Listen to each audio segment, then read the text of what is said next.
안녕하세요. 네, 저는 박물관 임용고시에서 전국체육 담당하고 있는 한승현입니다. 지난주에 긴 여정을 마치시고 지난주에 1차 시험을 보셨죠? 너무너무 고생하셨다는 말씀을 꼭 드리고 싶어요. 지난 1년 동안 너무너무 열심히 공부하셨고 하고 싶은 거 참아가면서 정말 잠도 참아가면서 너무 열심히 공부 노력 많이 해주신 거에 대해서 고생하셨다는 말씀, 또 감사하다는 말씀도 같이 드리고 싶어요. 아마도 약간의 휴식은 이제 취하셨을 거고 이제 2차 준비 매진하셔야죠. 아직 다 끝나지 않았으니까요. 오늘 저랑 지난주에 출제된 문제 한번 살펴본 다음에 이후의 계획도 한번 생각해 봅시다. 자, 우선 A형부터 한번 살펴보자. 문제가 전체적으로 보면 그래요. 되게 하나만 한 얘기일 수도 있는데 쉬운 건 되게 쉬웠고요. 어려운 건 참 어려웠고요. 그래서 전체적으로 어떤 분들은 쉬웠다, 대체적으로 쉬웠다. 그래서 아마 커트라인이 올라갈 거다라고 예측하시는 분들도 계시고, 어떤 분들은 어려웠다, 되게 어렵게 다가왔다라고 얘기하시는 분들도 있어요. 그런데 선생님들 한번 생각해 봅시다. 선생님들이 시험을 응시하신 지역의 분들하고의 상대적인 경쟁이잖아요. 그런데 전국 각지에 있는 분들이 모여서 이야기하는 거, 그래 대표성이 조금은 있지만 그래도 선생님 지역에 응시하신 분들과의 이런 변수를 생각해 봐야 되는데, 몇 분이 이야기하는 이런 내용을 가지고 전체의 특성이 이렇다라고 추정해 보는 것은 약간 무리가 있을 수도 있어요. 그래서 결론은 뭐냐면 아마 선생님들이 대충 이렇게 가채점 해보시고 내가 몇 점쯤 나왔을 거야 이런 생각을 하실 거예요. 그러면서 어떤 분들은 이제 좀 낙담하는 분들도 계실 거고, 어떤 분들은 그래 끝까지 가봐야지 하는 거지 이런 분들도 계실 거고, 나 되게 잘 봤어 이렇게 생각하고 계시는 분들도 계실 거예요. 그런데 중요한 거는요, 지금 선생님들이 가채점하고 내가 몇 점 맞았어 라고 생각하고 어떤 것에 대한 판단이나 결정을 내리는 것, 그것이 결과에 영향을 미치나요? 전혀 그렇지 못해요. 선생님들이 통제할 수 없는 것이에요. 선생님들이 지금 통제할 수 있는 건 남은 2차에 매진하는 것이죠. 그것밖에 없어요. 그러니까 지금 미리 속단하고 어떻게 될 것이야 라고 기죽어 있거나 그러실 필요가 전혀 없어요. 한번 살펴봅시다. 자, A형 1번부터 볼까요? 다음에 가는 일반고등학교와 일반고등학교 A와 일반고등학교 B가 2015 개정교육과정 총론에 따라서 개발한 2023학년도 입학생 교육과정 편제 중 체육교과에 해당하는 부분이고, 나는 이에 대해 학교 체육 컨설턴트들이 나눈 대화 내용이다. 괄호 안에 기억, 니은에 해당하는 내용을 순서대로 쓰시죠. 두 군데 다 일반 고등학교를 물어보고 있어요. 들어가 보죠. A 고등학교 봤더니요, 체육 예술 영역의 체육 교과에 일반 선택의 체육 기준학점이 5학점이에요. 이 부분 보셔야죠. 얘가 맞는지도 아닌지도요. 우리는 선택 과목에 일반 선택과 진로 선택으로 나눠져 있었는데 여기는 일반 선택 과목으로 이렇게 편성했고요. 기본 이수는 5단이라고 얘기했었고요. 여기 보시면 운영학점은 4학점 했고 여기는 6학점 했어요. 마이너스 1 했고 여기는 플러스 1 했네요. 그래서 1학기에 봤더니 2학점, 2학기에도 2학점, 2학년 때 봤더니 3학점씩 이렇게 해놨네요. 뭐가 문제가 오나요? 여기 3학년 때 여기에 3학년 때 매 학기 편성하라고 했는데 편성 안 돼 있죠. 그러니까 요거 잘못되어 있는 부분, 요 부분에 대한 문제점 찾아내셨어야 했을 거고요.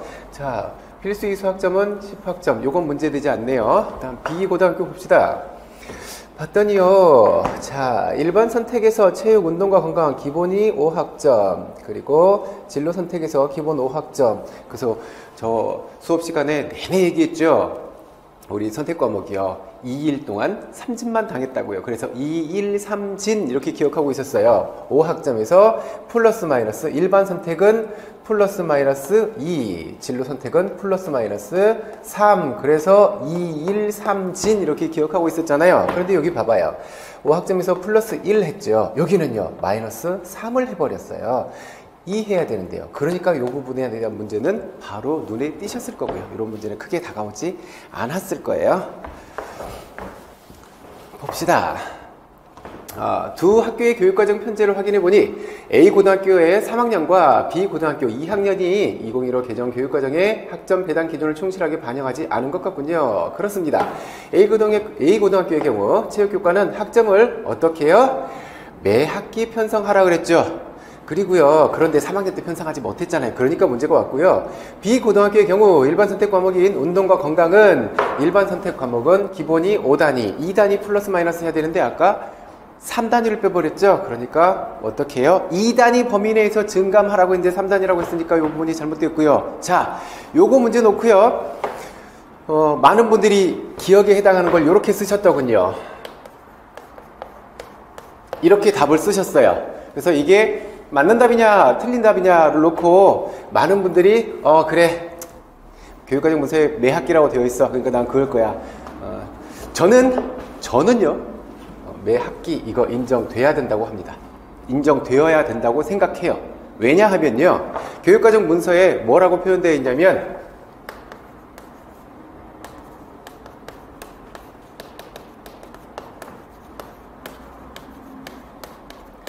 매 학기 편성해야 한다 라고 되어 있어요. 이게 어떤 학기에도 빠져 있으면 안 된다라는 의미인 거잖아요. 여기 봐봐요. 여기 뭐라고 써 있는지 보실래요? 학점을 땡땡마다 편성하게 됐다. 마다 편성하래요.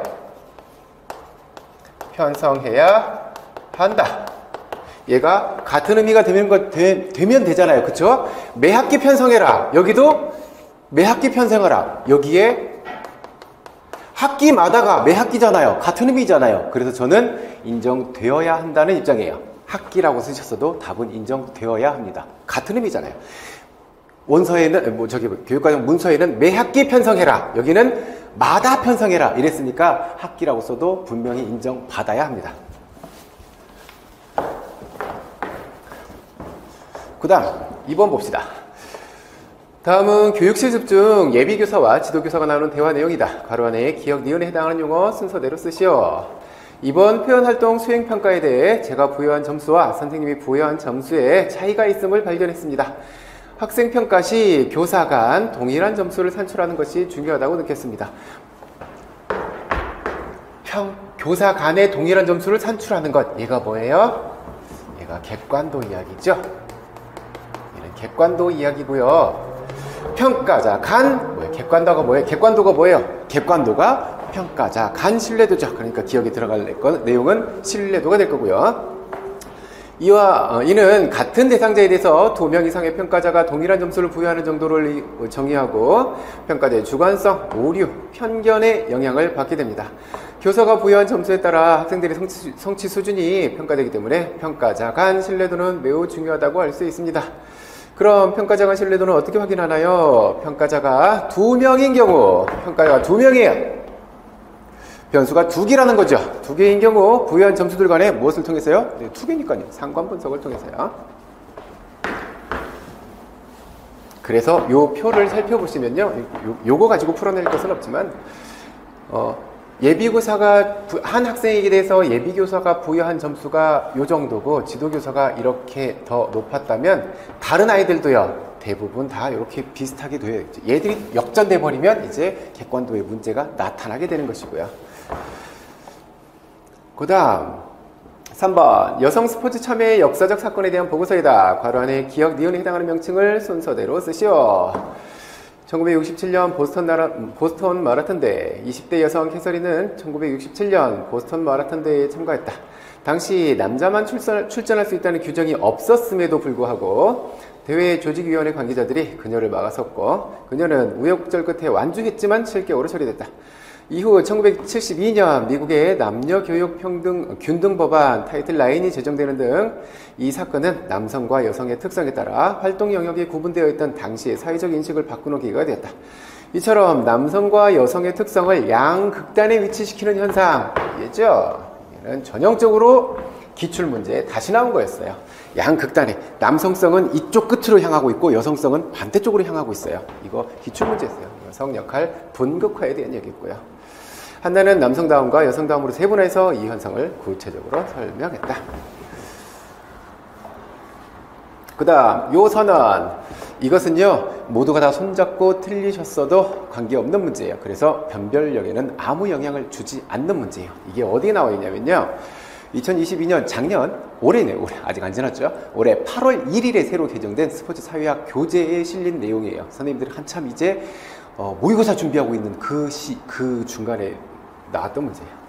모든 여성이 스포츠 전 분야에 관여할 수 있는 기회를 최대로 확대하고 이를 가치 있게 인식하는 스포츠 문화 조성을 목적으로 1994년 국제올림픽위원회와 영국 스포츠위원회의 후원을 받은 여성과 스포츠에 관한 국제 워킹그룹이 개최한 제1회 IWG 여성과 스포츠에 관한 세계회의에서 이것을 발표하게 되죠. 브라이튼 선언이에요. 관계자들은 이 선언을 통해 모든 영역의 스포츠에서 여성과 남성이 동등하게 스포츠 문화를 향유할 수 있는 토대를 만들 것을 결의했다. 이 선언은 스포츠의 모든 면에서 여성의 참여를 확대하고 여성 스포츠 문화를 발전시키는 계기를 만들었다. 저도 이때 8월 1일날 이 책이 개정되고 제가 8월에 책을 사서 이렇게 살펴봤는데 죄송해요. 사실 제 눈에도 별로 안 들어왔어요. 딱 뒤쪽에 있는 이게 한 페이지 이렇게 나와 있는 건데, 그래요. 이거는 변별력이 별로 없는 문제라서 크게 의미를 두지 맙시다. 그 다음 4번 봐요. 다음은 10일 동안 3점 슛을 연구한 농구반 학생과 교사가 나눈 대화 내용이다. 기억 니을에 해당하는 명칭을 순서대로 쓰시오. 10일간의 연습에서 3점 슛 성공률을 분석해보니 성공률이 중간에 정체를 보이네요. 이러한 현상을 운동학습 이론에서 시간이 갈수록 점점 증가하다가 정체를 보인대요. 얘가 뭐라 그랬어요? 고원 현상이었어요. 단순한 문제였고요. 이 현상의 특징은 슛 성공률이 양적으로 정체를 보이더라도 슛과 관련된 새로운 협응 구조가 형성되거나 다양한 질적 변화가 계속된다는 것입니다. 요거 이제 봐두셔야 돼요. 요거의 특징이요. 다음 문제에 이제 그래요. 우리는 이제 끝났으니까 됐고, 후배들은 이거 생각해 보셔야 돼요. 고원 현상의 특징이요. 양적으로는 정체를 보이고 있어요. 이게 양적인 측면에서만 얘기하고 있어요. 양적에서는 정체를 보이고 있지만 뭐는 가능해요? 새로운 협응구조 형성되거나 질적 변화는 계속 일어나고 있다라고 하는 거예요. 양적으로는 정체되어 있다고 하더라도 이렇게. 그리고 수행 특성이 아니라 측정 방법이 지니는 한계 때문에 이 현상을 대변하는 학습 곡선의 유형이 만들어지기도 한다고 해요. 그래서 이제 학습 곡선의 이야기도 다음에 시험 보시는 분들이 생각해 봐야 되고요. 직선형, S자형, 볼록형, 오목형 다 생각해 봐야 돼요. 솔직히 이 시기에 학생이 많이 피곤해 보이기도 하고 의욕도 없어 보여서 걱정됐지만 연습 중단이나 휴식까지 고려할 필요가 없다고 판단했어요. 그때는 체력적으로 조금 힘들기도 했고 더 잘하고 싶다는 동기도 부족했던 것 같아요. 손목의 스냅을 적극적으로 활용한 슈팅을 하고 싶어서 노력을 했었는데 그게 뜻대로 되지 않았습니다. 이제는 다양한 위치에서 3점 슛 성공률을 높일 수 있도록 연습하려고 합니다. 다음 3점 슛 연습은 일반화된 운동 프로그램의 원리를 이용해서 다양한 지점에서 움직임 형태를 조절하는 데 초점을 두도록 합시다. 이렇게 연습하면 3점 슛 동작을 할 때마다 일반화된 운동 프로그램에 사용된 불변 매개 변수와 가변 매개 변수, 아이고 이거 올해 잘 기억하고 계셔야 돼요. 요소의 순서, 시상, 상대적인 힘은 불변 매개 변수고 전체 지속시간, 전체 힘, 근육의 선택, 이것은 가변 매개 변수예요. 잘 나눠놓고 구분해 놓으셔야 돼요. 그랬더니 이걸 줘버렸어요. 간단하게 기억하고 반복 연습을 통해서 3점 슛 동작에 대한 많은 정보들을 모아 과거 수행했던 동작과 그때마다 채택했던 매개 변수들 간의 관계를 수정할 수 있는 대표적인 상을 만들 수 있어요. 슈미트는 일반화된 운동 프로그램을 이 이론으로 구체화했는데 이 이론을 접목한 연습을 한다면 다양한 지점에서 3점 슛 성공률을 높일 수 있고 새로운 환경이나 시합 상황에서 잘 적응할 수 있어요. 여기 들어간 이론은요, 사실은 여기 이제 도식 이론을 이야기하면서 두 가지 도식 이용했죠. 회상도식과 제인도식. 그래서 회상도식은 빠른 운동에, 제인도식은 느린 운동에, 이렇게 안에 들어가서 이제 그 밑에 것을 준비하고 계셔야 돼요 했는데 간단하게 이론의 명칭 정도만 물어보는 문제가 있었죠. 그 다음 5번 개인의 및 추구 모형의 개념틀인 목표 과정 개념틀의 목표 개념에 관한 그림이고, 나는 PPCF 움직임 과정 범주 체계에 따른 테니스 활동 내용이다.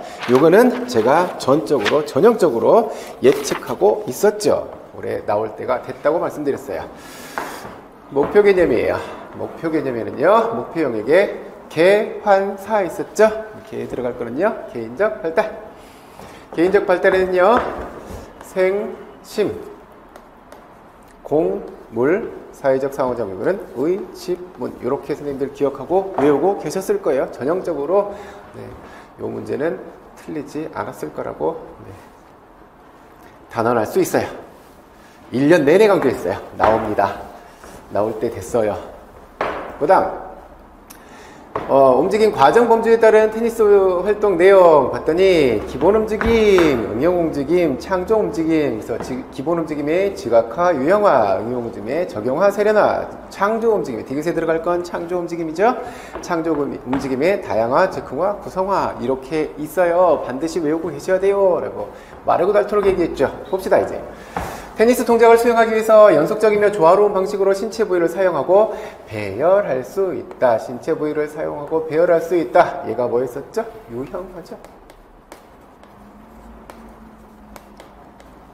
시간과 공간을 고려해서 테니스 동작을 유연하고 효과적으로 수행할 수 있는 조절 능력을 분석한다. 요거 고려해서 효과적인 움직임 수행한다. 얘가 세련화였죠. 테니스 동작의 종류와 신체 동작의 관련성을 알 수 있다, 알고 있다. 얘가 인지화요. 지각화, 인지였고요. 상황에 따라 유형화된 테니스 동작을 변형하거나 수정할 수 있다. 변형하거나 수정하는 것. 얘가 적용이었죠. 그래서 이것을 순서대로 보면 지각화에 해당하니까 어디가 들어가야 돼요? 인지. 얘가 지각화예요. 비읍이 먼저 들어가야 될 거고요. 비읍. 그 다음에 유형화가 여기 있죠. 리을.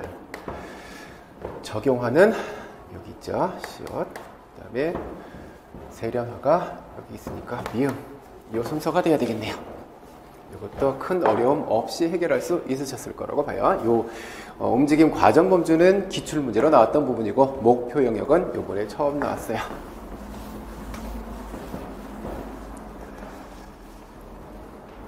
그 다음 6번 봅시다. 김교사의 단원과 차시 계획의 일부이다. 작성 방법에 따라 순서대로 서술하시오. 얘도 기출문제 수준이었어요. 내용 요소. 네트형 경쟁 스포츠에 두 가지 얘기하고 있었어요. 경기 기능과 과학적 원리. 기출문제 수준이었고요. 성취 기준 보여주고 있죠. 네트형 경쟁 스포츠에서 활용되는 유형별 경기 기능과 과학적 원리를 이해하고 운동 수행에 적용해서 운동 수행 과정에서 나타나는 문제점을 분석하고 해결한다. 단원 설계 시 주안점, 탐구선 모형을 적용한 별도의 차시를 두어 운동 수행 과정의 문제점 분석 및 해결에 관한 학습 경험을 제공하도록 함. 그 다음 틸라선의 문제 해결 5단계. 이것도 너무 단순한 수준이어서 큰 문제 없으셨을 거라고 봐요. 규, 재, 설, 해, 분 요 단계 1년 내내 해서 까먹지도 않았죠. 교수학습 활동 설계 틸라선의 5단계 문제 해결 과정, 문제 규명, 배워야 할 개념이나 기능, 준비된 질문을 통해서 학생의 흥미와 관심을 유발하기. 그래서 요거 얘기할 때 제가 늘 그랬죠. 요 부분이 굉장히 중요하다고. 질문을 통해서 하라고요. 그 다음에 문제 해결을 시도하는 학생에게 요 부분이 큰 단서라고 그랬죠. 시도하고 있어요. 단서, 피드백, 보조 질문 등을 제공하고 관찰하기. 여기서는 유도 설명이 되어야 되겠죠. 너무 간단한 문제였어요. 그 다음 수업 주도성 프로파일 계획, 내용 선정, 수업 운영, 과제 제시, 참여 형태, 상호작용. 자, 이것도요 제가 특훈했다 그랬죠. 8가지 모형에서 숫자 집어넣고 그 수치에 해당하는 요 수업 주도성 프로파일 외우는 거 이거 하셔야 돼요. 그래서 나올 거예요. 올해 되게 크게 나왔죠. 봅시다. 탐구서 모형이니까요. 숫자 어떻게 됐었죠? 1, 3, 1, 9, 5, 21 이렇게 됐었죠? 그래요. 제 수업을 듣지 않으셨던 선생님들은 너네 지금 무슨 숫자 나열해 놓고 있니? 이렇게 얘기하실 건데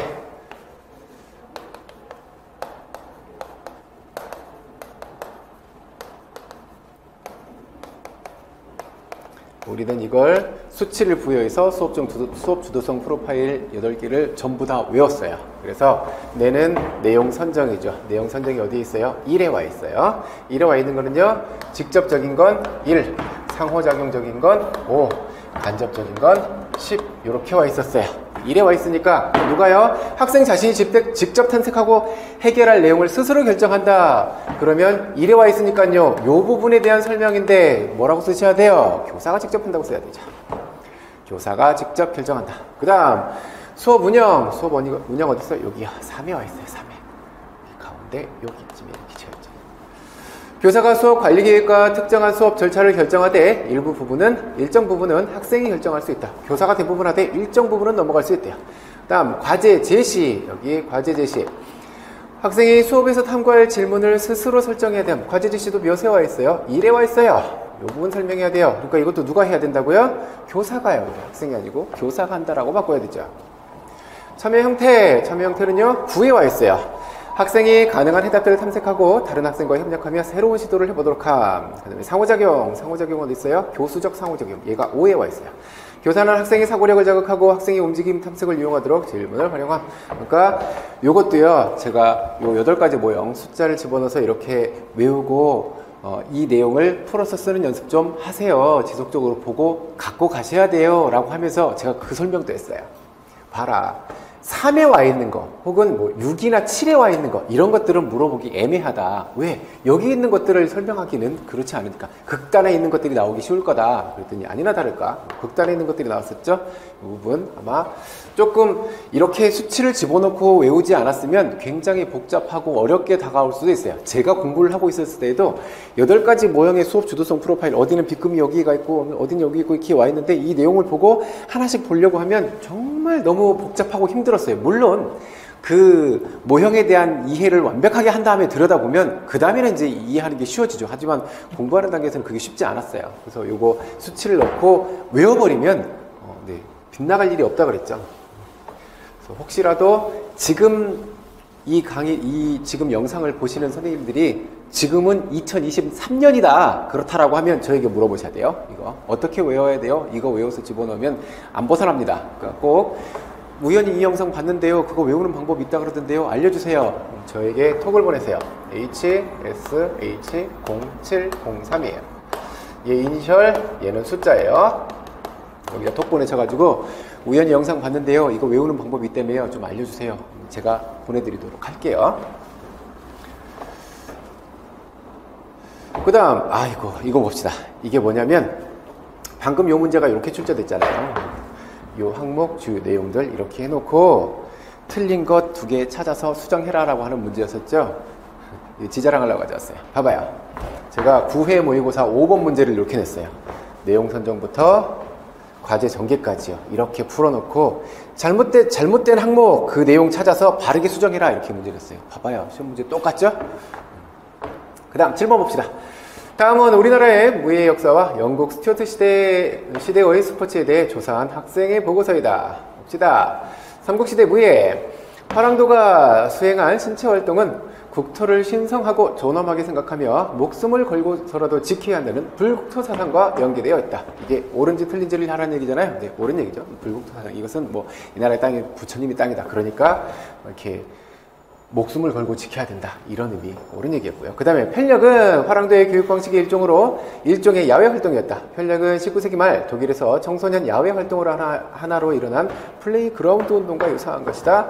이거는 전형적으로 기출문제 다시 나온 거 있었죠. 얘가 뭐였어요? 플레이그라운드 운동이 아니고 반더포겔 철새 운동이었죠. 이 부분이 잘못됐고요. 아이고, 여기부터 나왔네. 이 플레이그라운드 운동은요, 미국에서 플레이그라운드 운동, 그리고 거기에서 영향을 받은 게 영국에서의 플레이 센터 운동이었고, 그러니까 여기서는 관련 없는 얘기고요. 그 다음에 얘부터 보여줬을 텐데 반더포겔 철새 운동이고요. 그 다음 고려시대 무예 교육은 국학의 7제 중 강예제라는 기본이 있어요. 제가 요 명칭을 잘 기억해 두세요 그랬는데 얘가 맞는지 틀린지라고 나왔어요. 옳은 얘기였었죠. 그 다음에 이것은 고려사에 나오는 맨손 무예로 인재 선발을 위한 기준이 되었다. 얘가 수박이었죠. 이건 수박희라고 쓰셔도 별 문제 되지 않을 거예요. 밑에 보시면 1170년 의종이 문신들과 보현원의 행차에서 여흥을 열었는데 이때 왕은 무인의 무공 실력을 보고자 오병 수박희를 하도록 했고, 대장군 이소홍이 젊은 병사와 오병 수박희를 겨루두고 패했다. 그러자 젊은 문신 한례가 대장군 이소홍의 뺨을 때리며 비웃었다. 이 광경을 보던 정중부와 이의방중이 선동하여 반란을 일으켰는데 이것은 무신의 난이다. 이것은 요 부분은 체육사 신론에 있는 요 문장들을 그대로 가져온 문장이에요. 이것도 큰 문제 되지 않았을 거예요. 그 다음 조선시대 무예. 조선시대의 무인 등용을 위한 실시된 무과제도는 초시, 복시, 전시의 3단계로 진행되었다. 이것도 스포츠 지도사에 나왔던 문제가 그대로 다시 나왔죠. 그리고 우리 거 무과 선발시험 이거 잘 봐두셔야 한다고 설명했는데 그냥 단순하게 3단계 시험이 맞느냐 요 정도만 나왔어요. 얘도 옳은 얘기죠. 무인 양성을 위한 공식적인 교육기관은 훈련원. 이제 이거는 다음 시험 문제가 될 거예요. 다음 선생님들 후배들이 보게 될 다음 시험 문제가 될 거고, 무예의 수련, 병서의 습도, 군사의 희재 등을 담당했다. 영국 스튜어트 시대의 스튜어트 시대의 영국 스포츠의 두 가지 큰 흐름 중 하나는 스코틀랜드 제임스 6세가 영국을 통합하여 제임스 1세로 등극하면서 스코틀랜드의 스포츠가 잉글랜드로 확산됐다는 것이다. 그래서 우리 그 서양사 시간에도 그 얘기했어요. 스코틀랜드 스포츠가 영국으로 이렇게 펼쳐진 세계에 준 두 가지가 있다고. 그래서 뭐요? 컬링과 골프요. 두 가지가 스코틀랜드 발생설이 이렇게 유력하다 이렇게 얘기했고, 다른 하나는 정치, 종교. 이거 풀어야지. 니은과 관련된 스포츠 중 해안과 목동들의 유희로 시작된 종목. 여기 봐봐요. 골프와 컬링을 스코틀랜드에서 전 세계로 퍼뜨렸다고 했는데, 자, 골프와 컬링 둘 중에 하나를 생각해 보셔야 돼요. 목동들이 즐겼대요. 목동들이 어디 있어요?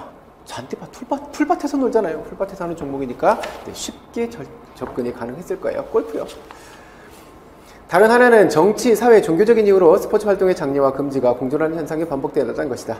구체적으로 살펴보면 청교도인들은 일요일 스포츠 활동 금지를 주장했고, 국교인 성공회를 따르는 왕당파들은 지지를 얻은 제임스 1세는 일요일 스포츠 활동을 권장하는 포고령, 얘가 합법적인 스포츠에 관한 포고령이고요. 이것을 통해서 이제 나중에 무엇이요?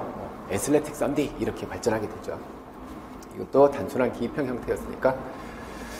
8번 봐요. 교육청 주관 학교 스포츠 클럽 대회 평가회에서 교사와 장학사가 나눈 대화 내용이다.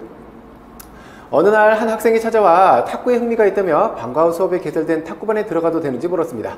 평소 말수가 적고 소극적이었던 이 학생은 점차 탁구반 학생들과 어울리며 평소 보지 못했던 활발한 모습을 보였습니다. 특히 친구들의 가치와 태도에 부합하는 행동을 하는 등 탁구반 활동에 적응하기 위해서 노력한다는 생각이 들었어요. 흥미로운 사례네요. 캠퍼가 제시한 준거집단 이론에 따르면, 이거 드디어 나왔죠. 캠퍼의 준거집단 이론이요. 그 학생은 친구 등 또래에 해당하는 이 집단이 보이는 행동 태도를 자신이 따라하는 준거로 삼은 것으로 볼 수 있겠습니다. 규범집단, 비교집단, 청중집단, 세 집단 중에 어디에 더 내가 많은 관심을 보이고 그들에게 동화되느냐에 따라 달라진다 그랬죠. 친구 또래예요. 그러니까 당연히 여기는 청중집단이 되어야 될 거고요. 그 학생이 더욱 적극적으로 탁구반 활동에 임하게 되는 계기가 있었나요? 이 학생이 꼼꼼하고 차분한 성격이라 친구들의 추천으로 총무가 되어 일정 관리와 출교를 담당하겠어요. 이제 총무 역할을 담당한 거예요. 이 일들을 하게 되는 거죠. 이후 성실히 총무 역할을 수행하여 친구들의 많은 신뢰를 얻게 된 것은 물론 더욱 적극적으로 탁구반 활동에 참여하게 됐습니다. 이 학생은 탁구반에서 안정된 지위를 부여받아 총무 역할을 수행하게 된 것으로 볼 수 있겠네요. 안정된 지위를 받은 거예요, 얘가요. 총무로 참여하면서 자신의 능력 및 행동과 관련된 형식적인 기대를 팀원들로부터 부여받은 대표적인 사례라고 볼 수 있습니다. 형식적인 기대. 이를 서튼과 나레디는 무슨 단계래요? 서튼은 어떻게 얘기했어요? 비계로 얘기했죠? 예상 단계, 공식적 단계, 비공식적 단계, 개인적 단계 중이에요.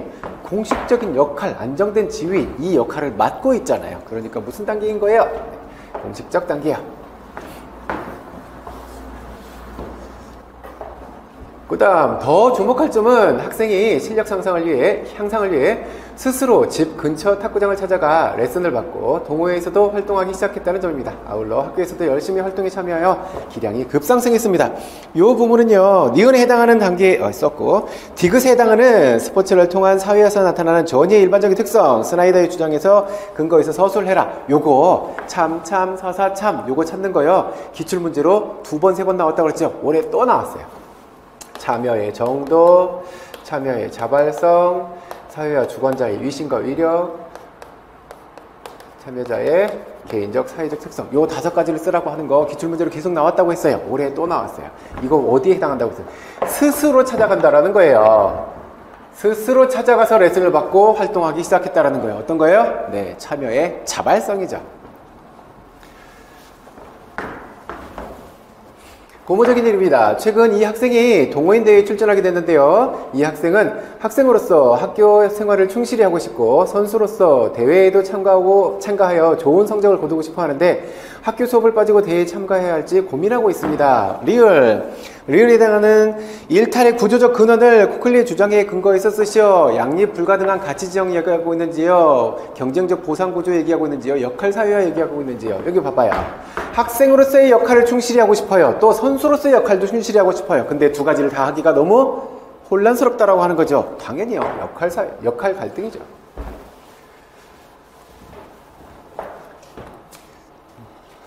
여지 없는 문제는 후딱 갈게요. 다음은 스포츠 심리 상담사 자격증이 있는 체육교사와 학생 선수들의 상담 내용이다. 선생님, 제가 다음 시합을 대비해서 심상훈련을 하려고 합니다. 심상훈련과 관련해서 제가 실제로 적용하면 좋은 과학적 이론이나 원리에 어떤 것들이 있을까요? 심상의 과학적 원리를 설명하는 이론 중 바이오 정보 이론을 적용한 심상훈련을 하면 좋을 것 같아요. 이 심상이론은 랭에 의해서 소개됐는데, 심상 또는 이미지가 뇌의 장기 기억에 저장되어 있는 구체적인 전제라는 것을 가정하고 있죠. 이 심상은 날씨, 관중, 시설 등과 같이 심상해야 할 상황을 나타내는 전제. 얘가 뭐예요? 무슨 전제예요? 날씨라든지 관중이라든지 시설, 이런 주변 환경 정보들, 이것들이 자극 전제잖아요.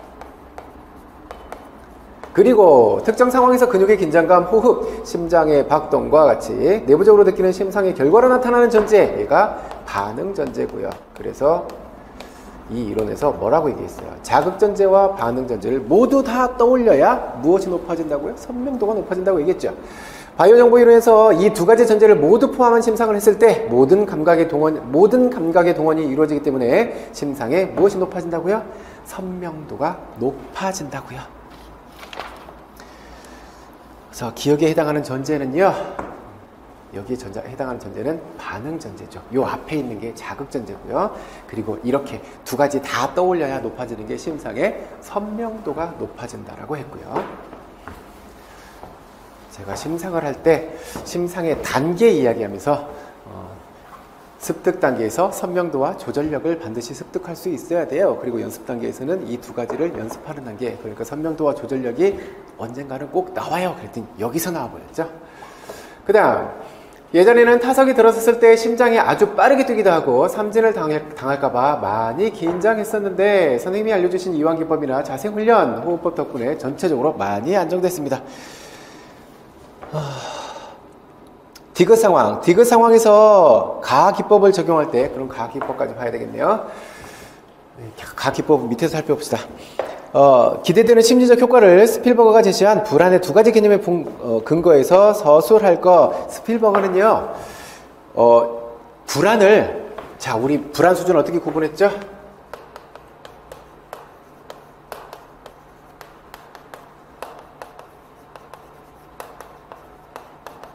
특성 불안과 상태 불안으로 구분했고, 특성 불안은요, 신체 불안과 인지 불안으로 구분했죠. 그런데 이분은요, 신체 불안과 인지 불안으로 구분해서 보지 않았어요. 요 둘을 구분해서 봤어요. 특성 불안 수준은요, 객관적으로 비위협적인 상황을 주관적으로 위협적인 상황으로 해석해서 자기만이 느끼는, 특성 때문에 느끼는 불안 수준이었었고, 상태 불안 수준은요, 특정 상황에서 느끼는 불안이 상태 불안이었었죠. 그러니까 여기 밑에서 나오는 이것도 가에 해당하는 것도 단순하게 기출문제 수준이어서 체계적 둔감화라는 걸 쉽게 찾을 수 있겠지만, 체계적 둔감화를 하게 되면 어떤다고요? 상태 불안 수준을 낮출 수 있다고요. 요거 물어본 문제였고요. 예, 선생님, 제가 한 달 전 시합에서 투수가 던진 공에 얼굴을 맞았습니다. 상처 부위는 어느 정도 회복이 되었는데 타석이 들어서서 타격 연습을 할 때마다 야구공에 제 몸이 또 맞지 않을까 너무 두렵고 무서워요. 어떻게 하면 이런 상태를 극복할 수 있을까요? 가에 해당하는 게 얘죠. 이러한 경우 행동주의 치료 과정에서 널리 활용되고 있는 볼페의 임상기법을 사용하면 좋겠어요. 예를 들면 타석에서 타격 연습을 할 때 몸에 맞아도 아프지 않은 탁구공부터 테니스공 그리고 야구공 손으로 몸쪽 공에 대처할 수 있을 때까지 반복적으로 연습하면 투수가 던지는 야구공에 대한 두려움이나 공포를 낮출 수 있을 겁니다. 가에 해당하는 건 전형적인 체계적 둔감하죠. 예전에 나왔던 건 애가 뜸틀 5단에서 뛰어내리는 게 너무 무서워하니까 낮은 높이에서부터 뛰고 조금 더 높여서 뛰고 이렇게 해서 점점 불안에 둔해지도록 체계적인 방법을 순차적으로 이렇게 올려가서 여기도 마찬가지. 탁구공에서부터 불안 극복하고 이제 극복되면 테니스공으로 극복하고 이제 야구공으로 넘어오고 전형적인 기출문제 수준이었어요. 10번 에너지 대사에 대한 교사 연수 자료이다. 봅시다. 근육세포는 ATP를 저장하는 데 한계가 있으므로 지속적인 근육 활동을 위해서는 근수축에 필요한 에너지인 ATP가 지속적으로 공급되어야 된다. 다음은 운동 지속 시간에 따른 AP 생산 비율의 변화를 보여주는 그림이다. 이거 예전에는 어떻게 보여줬었냐면 처음에 동원 에너지 생산 비율 말고 에너지 동원 비율 이래서 ATP 시스템 쓰고 그 다음에 해당 과정 쓰고 더 지속되면 유산소 과정 쓰고 이런 형태였었는데 얘는 단순하게 이렇게만 나눠놨죠. 봅시다. X축에 뭐 있고요? 운동 지속 시간 있고요. Y축에 ATP 생산 비율 있어요. 봤더니 가 구간 운동 막 시작해서 이제 처음 구간에서는 얘가 대부분을 담당해요. 그러다가 점점 줄어들죠. 동원 비율이 줄어들고 그랬다가 생산 비율이 점점 높아지는 것. 이제 시간이 지나가니까 대부분 여기에 의존하고 있어요. 그러니까 얘는 뭐고요? 유산소 과정이고 여기는 무산소 과정이 되겠네요. 운동 초기에 대부분 담당했다가 사라지죠. 가 과정의 에너지 시스템은 이 시스템과 해당 과정이다. 가 과정. 얘가 무산소에 해당하는 거고요. 해당 과정 하나는 주어졌네요. 그럼 기억에 들어갈 거는요. 네. ATP, PC 시스템이죠. 이논질 시스템.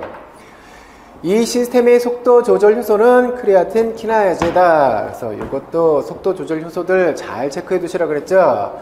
해당 과정 속도 조절하는 효소는요. 네, 포스포, 프록토, 키나제, 인산 과당 분해 효소. 얘네들도 효소들 물어볼 수 있으니까 반드시 체크해 두세요 했더니 나왔어요. 모든 에너지 시스템에서 ADP의 변화는 속도 조절 효소에 영향을 준다. 이것도 체크해 두시라 그랬죠. 자, ADP가 많아진다는 건 이렇게 분해된다 그랬죠. 또 요것까지요. 가수분해를 이야기하면 얘가 많아진다는 건 얘가 자꾸 분해된다는 얘기고 얘가 분해된다는 얘기는 운동 중에 지금 얘가 지속적으로 부족하다는 얘기고 그러니까 ADP가 많아진다라는 건 ATP를 빨리 만들어줘야 된다는 얘기잖아요. 그러니까 이 속도 조절 효소는 어떻게 된다고요? 자극을 받아야 되겠죠. 자극 물질로 대표적인 게 ADP였고요. 억제 물질의 대표적인 건 ATP였었죠. 그러니까 ADP가 변화하면요. ADP 농도가 증가하면 어떻게 된다고요? 속도 조절 효소가 활성화돼서 활성도가 증가된다. 그래서 문제에서 요구한 건 밑줄 친 디귿에서 ADP의 증가에 따른 속도 조절 효소 변화라고 했어요. ADP가 증가하면 속도 조절 효소가 어떻게 되느냐라고 물어봤으니까 활성도 증가된다. 자극된다. 활성도 증가한다. 요 표현이 있으면 될 거고요. 그 다음 나아 과정에서는 A 구간과 B 구간의 주요 대사 에너지 공급원이 다르다. A, B 구간으로 나눠서 쓰래요.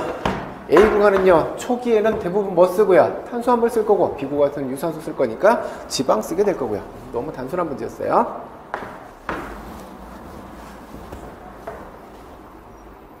그 다음 11번 봐요. 학생 건강체력평가 측정 결과에 대해 교사들이 나눈 대화고 나는 측정 결과이다. 봅시다. 선생님, 남학생의 측정 결과에서 중심 경향값을 살펴보면 이 검사 종목의 점수 분포가 정적 편포 모양을 나타냅니다. 정적 편포는요, 대부분 낮은 쪽에 점수가 모여있는 게 정적 편포죠. 그래서 중심 경향값들의 상대적인 위치를 보면요, 여기 뭐 있어요? 최빈치 있고요. 여기에 뭐 있고요? 평균이 있고요. 가운데 있으니까 얘의 이름이 중앙치라 그랬잖아요. 그러니까 여기는 중앙값과 평균의 위치를 얘기하고 있으니까 정적 편포면요. 정적 편포면 평균이 더 큰 것 찾으시면 되겠죠. 그래서 이런 시험에서 평균 점수를 보인 아이는 잘 본 아이라 그랬잖아요. 평균이 더 큰 걸 찾으면 돼요. 요 두 개를 비교해봐요. 35와 30. 얘가 더 크네요? 얘가 정적 편포겠네요. 정적 편포. 얘와 얘를 비교해 봤더니 얘가 더 커요. 얘는 부적 편포. 185, 185 똑같아요. 정상 분포일 거고요. 46, 46 똑같으면 얘도 정상 분포일 거고요. 그러니까 정적 편포를 보이는 건 무슨 검사예요? 악력 검사네요. 점수 분포가 편포 모양을 나타낼 때 상대적으로 극단값의 영향을 덜 받는 분산도 측정치. 자, 이렇게 편포가 되어 있으면 극단적인 점수를 보인 아이들 때문에 이 집단의 특성이 오염될 수 있다고 그랬잖아요. 대부분 점수가 이렇게 몰려있으면 이 반 아이들은 대부분 어느 쪽에 점수가 몰려있어요 라고 얘기하는데 요 극단에 있는 아이, 대부분의 아이들이 이걸 점수라고 친다면 대부분 뭐 50점, 60점, 70점 이렇게 있다고 칩시다. 대부분 아이들이 50점, 60점이야. 근데 한 놈이 99점을 맞았어. 그러면 이 반의 아이들은 대부분 50점 맞았어요. 아이고 무슨 소리예요. 99점 맞은 아이 있어요. 전교 1등이에요 얘가요. 이 아이 때문에 이 반의 특성이 달라져 버릴 수도 있죠. 왜? 이것까지 다 고려하면 점수가 이렇게 올라와 버릴 거거든요. 대부분 이 아이들은 여기 있는데 대부분의 애들은 7, 80이에요. 이렇게 얘기하면 이 집단의 특성이 안 되는 거잖아요. 그러니까 극단적인 점수의 영향을 배제해 버리자라고 하는 거죠. 그래서 중심 경향값에서 편포를 보였을 때는 어떤 중심 경향값을 보면 좋고요. 편포된 거 배제하고 싶으니까 중앙값을 사용하면 돼요. 이건 기출문제였어요. 2016년도 기출문제였고요. 여기서 뭐 물어봤어요? 분산도 측정치라고 했어요. 분산도 측정치. 분산도에서는요, 저기 범위, 표준 편차, 4분위 편차, 이네들이 있었죠. 극단의 점수 영향 배제해버리는 게 뭐 있어요? 얘죠.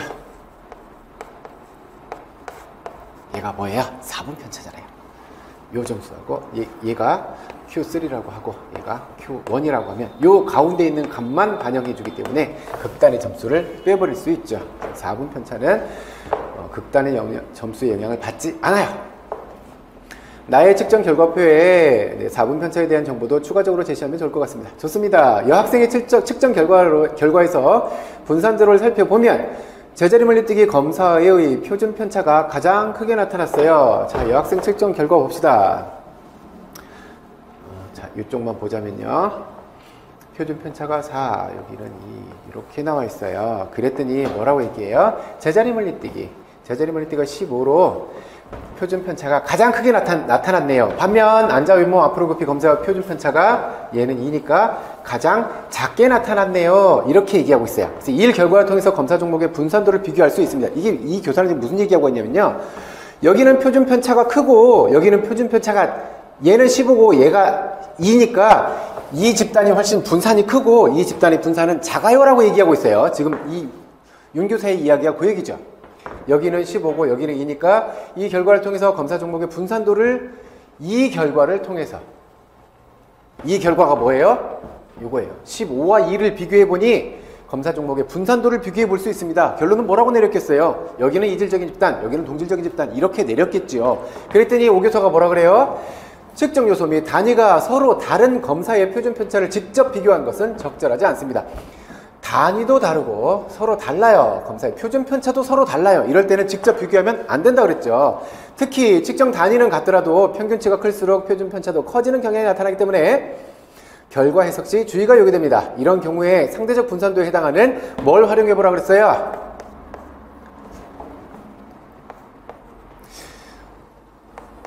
변이계수 사용해 보라 그랬죠. 이렇게 비교해 보라고요.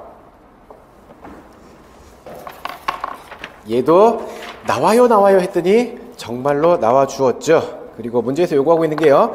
여학생 측정 결과에서 변이계수가 가장 큰 검사 종목과 가장 작은 검사 종목을 계수의 값과 함께 서술하라고요. 단 %로 쓰라고요. 봅시다. 여기는 어떻게 돼요? 평균이 20, 표준 편차가 4, 그러니까 0.2, 0.2면 무엇이라고 써야 돼요? 20%라고 쓰면 될 거고요. 10분의 2, 10분의 2니까 얘도 0.2, 이건 똑같이 20%. 얘는요 150분의 15, 10분의 1이죠. 0.1, 10%. 여기는 30분의 9, 이건 0.3이죠. 그래서 30%. 가장 큰 것과 가장 작은 것 적으래요. 왕복 오래 달리기 30%. 10% 어딨어? 제자리 멀리뛰기 10% 이렇게 써주시면 되겠네요. 또 변이계수 나와요 했더니 진짜로 나왔어요. 그리고 놀라운 일도 있었어요. 볼래요, 쌤들? 여기서 윤교사가 얘들의 이거 표준 편차 큰 거 작은 거 비교해봤더니 여기가 이래요. 이랬더니 아니라고 얘기하고 있죠. 자, 요게 올해 시험 문제로 나왔던 부분이고요. 자, 제가 올해 수업 시간에 이렇게 얘기를 했어요. 그랬더니 실제로 이렇게 나왔어요. 한번 보실래요? 이거 영상 파일이 소리가 마이크를 통해서 들어가야 되는데 마이크가 저쪽에서 나와서 제가 잠깐 이동하고 올게요. 교사는요 이렇게 얘기할 거예요. 선생님, 여기는 0.4km고 여기는 1km니까 여기가 더 이기적인 집단이네요. 이렇게 얘기할 거예요. 그래놓고 밑에 있는 교사가 얘기하겠죠. 선생님, 평균과 표준 편차가 다 다르기 때문에 땡땡을 적용해 봐야 됩니다. 땡땡을 계산해 보려면 이렇게. 땡땡 뭐 들어가야 돼요? 변이계수 계산하면 그 얘기하고 있죠. 이렇게 주어질 거예요. 단순히 그냥 여기는 0.4고 여기는 1이니까 여기가 훨씬 더 이질적인 집단이에요. 이렇게 얘기하면 안 된다고요. 네, 시험 문제를 이렇게 나올 거예요 하고 예측해 놨더니 정말로 교사들이 그렇게 대화하는 내용으로 나왔어요. 맞아요. 제 자랑하려고 그런 거예요. 자, 12번 봅시다. 다음은 고등학교 체육 탐구 수업 시간에 교사와 학생들이 나눈 대화 내용이다. 봅시다. 지금까지 배운 지뢰의 원리를 스포츠 상황에 적용해 보겠습니다. 아래 그림은 조정, 싱글 스컬 종목입니다. 노젓기 동작은 몇 종질에 해당할까요? 물에 잠긴 노 물갈퀴 부분을 축으로 보면 여기가 축이래요. 여기를 축으로 보면 노 손잡이는 힘점, 여기가 힘점, 그 다음에 배와 노가 연결된 부위가 작용점, 저항점이기 때문에 얘는 몇 종질이에요? 저항점이 가운데 있네요. 몇 종질이라고 써주셔야 돼요? 2종질이라고 써주시면 되겠죠. 2종질에서 힘과 거리 속도에서 득실을 표현하면요. 언제나 뭐가 더 길어요? 힘팔이 언제나 더 길기 때문에 뭐에서는 이득 보고요. 힘에서는 이득 보고, 문제에서는 거리를 요소로 쓰라 그랬으니까 거리에서는 손해를 본다 이렇게 써주시면 되겠죠. 간단한 부분이었어요. 저는 몇 종질이라고 생각합니다. 배와 노의 연결 부위가 축이고, 배와 노의 연결 부위, 여기가 축이고, 사람이 노 손잡이를 당기거나 미는 힘에서 생긴 힘에 의해서 어디 있어? 미는 힘에 의해 물에 잠긴 노 물갈퀴의 저항이 생각한다고. 여기에 저항이 생기고 여기에 힘점이 있대요. 뭐가 가운데 있어요? 축이 가운데 있으니까 얘는 몇 종질이고요? 1종질에 해당할 거고요. 아이고, 1종질에 해당할 거고요. 두 학생 모두 지뢰 원리에 대해서 잘 이해했군요. 그 다음에 여기 문제 봐봐요. 이제 해당 지뢰, 일종 지뢰라고 찾으면 됐었고, 이 사람이 일종 지뢰에서 노 손잡이를 당길 때 물이 양쪽 노 물갈퀴에 작용하는 방향의 두 작용력의 합력 방향과 배의 이동 방향을 순서대로 쓰세요 라고 했어요. 요 부분 봤더니요, 물의 흐름과 방향키는 고려하지 않고 양쪽 노는 배와 노의 연결 부위를 축으로 대칭으로 움직여요. 얘가 대칭으로. 그러니까 얘가 이렇게 가거나 이렇게 가지 않는다는 거예요. 대칭이니까요. 모든 조건은 노를 당기거나 미는 힘, 타이밍, 노의 형태와 질량 등이 모두 다 동일하다고요. 그러니까 얘가 한쪽만 힘을 쓰면 이렇게 돌아갈 거잖아요. 이러지 않는다는 거죠. 동시에 적용한다는 얘기고요. 얘가 아까 여기에 축이 있고요. 여기에 저항이 있고요. 여기에 힘점이 이렇게 있다 그랬어요. 근데 지금 뭐 할 때요? 잡아 당길 때요. 힘이 어디로 가요? 이렇게 작용한대요. 그럼요. 채굴 중심으로 얘는 어디로 움직여요? 친절하게도 화살표가 있어요. 얘 요렇게 돌아가겠죠. 이렇게 움직이겠죠. 그러면 이렇게 잡아당기면 배는 어디로 가고요? 그렇죠. 배는 12시 방향으로 일직선으로 가고요. 이거 하나 모르는 분은 없으실 거예요. 당연히 이렇게 잡아당기면 배는 12시로 가지. 그 다음에 저항의 방향은요. 얘가 일로 움직일 건데 저항은 어디로 걸리네요? 저항 당연히 반대편으로 걸리죠. 얘도 12시 방향으로 걸리게 될 거고요. 여기서 얘는 선생님 이 방향이잖아 요 라고 하는 걸 제어하려고 뭐라 그랬어요? 이쪽에서도 똑같이 작용하잖아요. 그래서 합력의 방향 얘기했어요. 어디로요? 12시로요. 이건 계산하고 어쩌고 할 문제가 아니에요. 그냥 이해하고 있으면 되는 부분이죠. 그 다음 B형 봅시다. 다음은 건강체력교실에 참여하는 AB 학생의 신체 특성과 운동 처방 내용이다. 괄호 안에 기억, 니은에 해당하는 값을 순서대로 쓰시오. 신체 특성을 봤더니 A 학생은 169에 60kg, 체질량 지수, BMI 이거 나올 수도 있으니까 잘 체크해둬요 라고 말씀드리고 모의고사에서 냈는데 얘는 그냥 줬어요. 아마도 다음에 선생님들 후배들 시험은 아마 요거 나올 거예요. BMI 지수 산출해라. 키는 미터로 바꿔서 제곱하고요. 체중을 나눴고요. 그 다음 운동 처방 봤더니 A 학생 봐봐요. 몇 메트로 운동을 시켰대요. 운동 시간은 50분, 운동 빈도는 주당 3일, 16주 운동했고요. 운동 상태는 파워워킹을 했대요. 처방된 운동을 통한 주당 에너지 소비량이 630kcal였고요. 처방된 운동을 통해서 주당 소비된 지방 조직량, 단 에너지 소비는 지방 조직으로만 이루어졌다고 가정하고 있고요. 1m는 3.5ml kg/min으로 정의함. 이거 문제 나오면 준다라고 했죠? 줄 거니까 걱정 마시라고요. 근데 웃기게 스포츠 지도사 문제에서는 저걸 기억하고 있어야 푸는 문제가 나와 있다 그랬죠? 근데 우리 문제에서는 줄 수밖에 없다 그랬어요. 제가 말씀드렸어요. 왜냐하면 이 값이 뭐 하는 거예요? 전부 다 추정된 값이기 때문에 줄 수밖에 없다 그랬어요. 마찬가지 산소 소비량은 5kcal/L로 정의함. 그 다음 체내 지방 조직 중 순수 지방은 약 86%로 실제 체내 지방 조직이 소비될 때 발생하는 열량은 7.7kcal로 g당 7.7kcal로 정의해 놓고 있어요. 이거 놓고 적용하시면 될 거예요. 그랬더니 여기에 몇 매트를 소요했는지 몇 매트의 운동 강도를 했는지 찾으라는 거잖아요. 이거 아마 저랑 오래 수업하셨던 선생님이면요 정말 너무 많이 반복하셨을 거예요. 모의고사 문제에서도 서너 번을 계속 풀어봤었고 11월까지도 계속 했기 때문에 아마 큰 문제 없지 않으셨을까 저는 생각하는데 봅시다. 이 부분을 잘 보셔야 돼요. 함정이 있어요. 함정이 뭐예요? 주당 에너지 소비량이에요. 그래서 여기 운동기가 16주잖아요. 이거 고려할 필요가 없다는 거죠. 주당 일주일에 얼마큼 소모시켰는지를 얘기하고 있어요. 그러니까 이거 적용시키면 안 돼요. 얘가 함정이었어요. 630kcal를 에너지를 소모시켰네요. 자, 역으로 갑시다.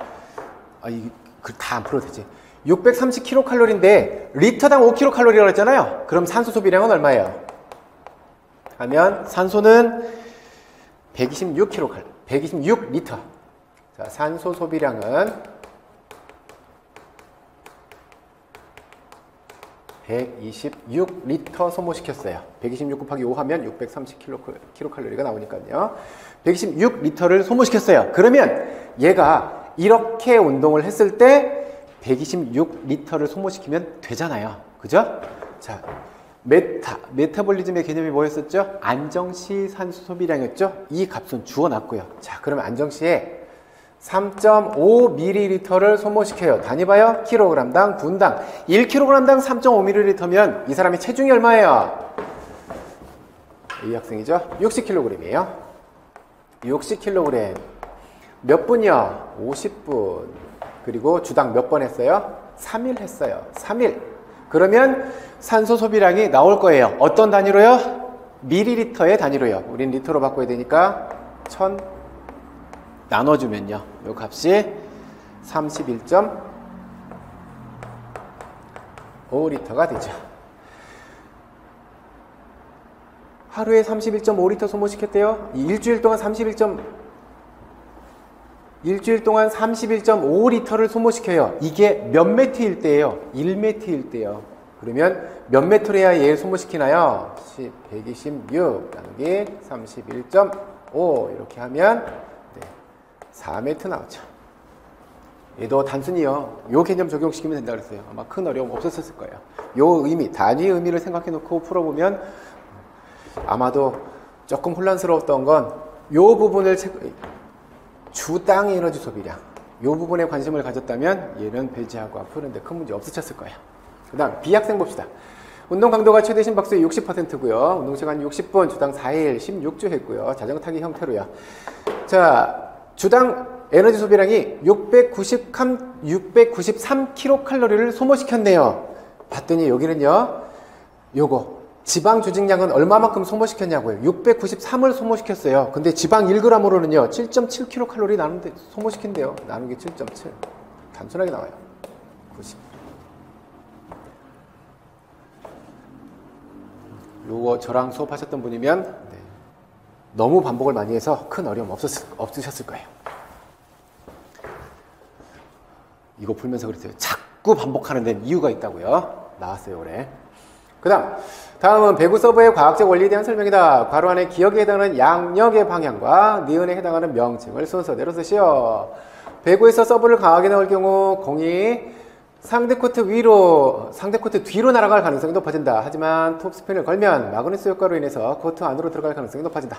아래 그림은 톱스핀 서브를 한 공이 네트를 넘어간 이후 상황이다. 그림과 같이 톱스핀이 걸린 공이 4시 방향으로 이동 중일 때 양력은 어느 방향으로 작용하게 된다. 우리 제가 이론 수업 시간에 설명할 때는요, 이거 반대로 해놨어. 얘가 만약에 이렇게 회전하면서 간대요. 이렇게 회전해서 가면 공의 진행 방향은 이렇게 있고요. 이랬을 때 위쪽과 아래쪽 나눠 봤을 때 여기는 공기의 흐름과 만나게 되니까 속도는 어떻게 되고요? 떨어지고, 이에 따른 압력은 어떻게 되고요? 올라가고, 이 아래쪽은 뒷바람으로 도와주니까 속도는 올라가고, 그에 따른 압력은 떨어지고, 그러니까 압력이 높은 곳에서 어딨니? 속도가 올랐으니까 압력은 떨어지고, 속도가 떨어졌으니까 압력은 높아지고, 그래서 높은 곳에서 낮은 곳으로 이렇게 즉각 방향으로, 이 부분에서 반대 방향으로 이렇게 양력이라고 하는 힘이 작용하고, 그 힘을 마그누스의 힘이라고 불러요 라고 표현해놨죠. 근데 얘는 지금요 살짝 틀어놨어요. 어떻게 해요? 공이 이렇게 이동한대요. 이렇게 이동하고 있대요. 이렇게 이동하면, 자, 이제 여기를 위로 보고 여기를 아래로 봐야 되죠? 이렇게 회전하면요. 이렇게 회전하게 되면 공기와 만나게 되니까 여기는 속도는 어떻게 되고요? 속도는 다운되게 될 거고, 베르노의 정리에서 그에 대한 압력은 높아지게 될 거고, 요 반대쪽 봐요. 이제 이렇게 회전하고 이렇게 공기가 도와주니까 속도는 올라가게 되고, 그에 따른 압력은 낮아지게 되고, 그래서 위쪽에서 아래쪽으로 무엇이요? 양력이 작용한다 그랬죠. 어떻게 해요? 90도로 작용해야죠. 이렇게요. 그러니까 어느 방향으로 양력이 작용하는 거예요? 7시 방향으로요. 이렇게 옆으로 봤던 것, 이렇게 틀어놓은 것밖에 없어요. 이거 갖고 못 찾지는 않으셨을 거고, 그래서 7시 방향으로 작용하게 될 거고요. 그 다음 아래 그림은 톱스핀 서브를 한 공이 네트를 넘어간 이후 상황이다. 그림과 같이 톱스핀이 걸린 방향으로 이동 중일 때 양력은 7시 방향으로 작용한다. 자, 유체 속을 빠르게 이동하는 배구공에는 일반적으로 이동 방향의 반대편에 유체 흐름의 한 종류인 이것이 발생한다 그랬어요. 얘도 기출문제예요. 얘가 일로 이렇게 이동하잖아요. 그럼 어떻게 된다고요? 그 반대편에 여기 공 뒤쪽에 뭐가 생긴다 그랬어요? 난료지대 생겨난다 그랬죠. 그래서 여기는 전형적으로 어떻게 된다고요? 흐름이 어떻게 되는, 여기 뭐라 그랬어요? 저압력대라고 설명했었죠? 저압력대. 그래서 주변보다 압력이 낮아졌으니까 힘이 어떻게 미친다고요? 이렇게요. 압력에 따라서 이렇게 힘이 작용하겠죠. 그러니까 공은 이렇게 진행해야 되는데 저압력대 때문에 이렇게 작용하니 이것이 저항으로 작용한다고 했지요. 그래서 이론 시간에 그 얘기했잖아요. 트럭 뒤에 저압력대가 발생하면 그 뒤로 끌려가는 이 힘 때문에 자전거 타고 트럭에 바짝 붙여서 가면 힘이 덜 든다고 설명도 했었는데, 유체 흐름의 한 종류인 이것이 발생하게 됩니다. 이때 이것에 의해서 압력이 낮은 지역, 저압력대가 생겨나게 된다고요. 저압력대가 생겨나니까 힘이 반대 방향으로 작용해서 얘가 저항으로 속도가 감소됩니다. 왜냐하면 이것이 저항으로 작용하니까요. 얘가 뭐예요? 여기 있어요. 유체 흐름의 한 종류라고요. 난류.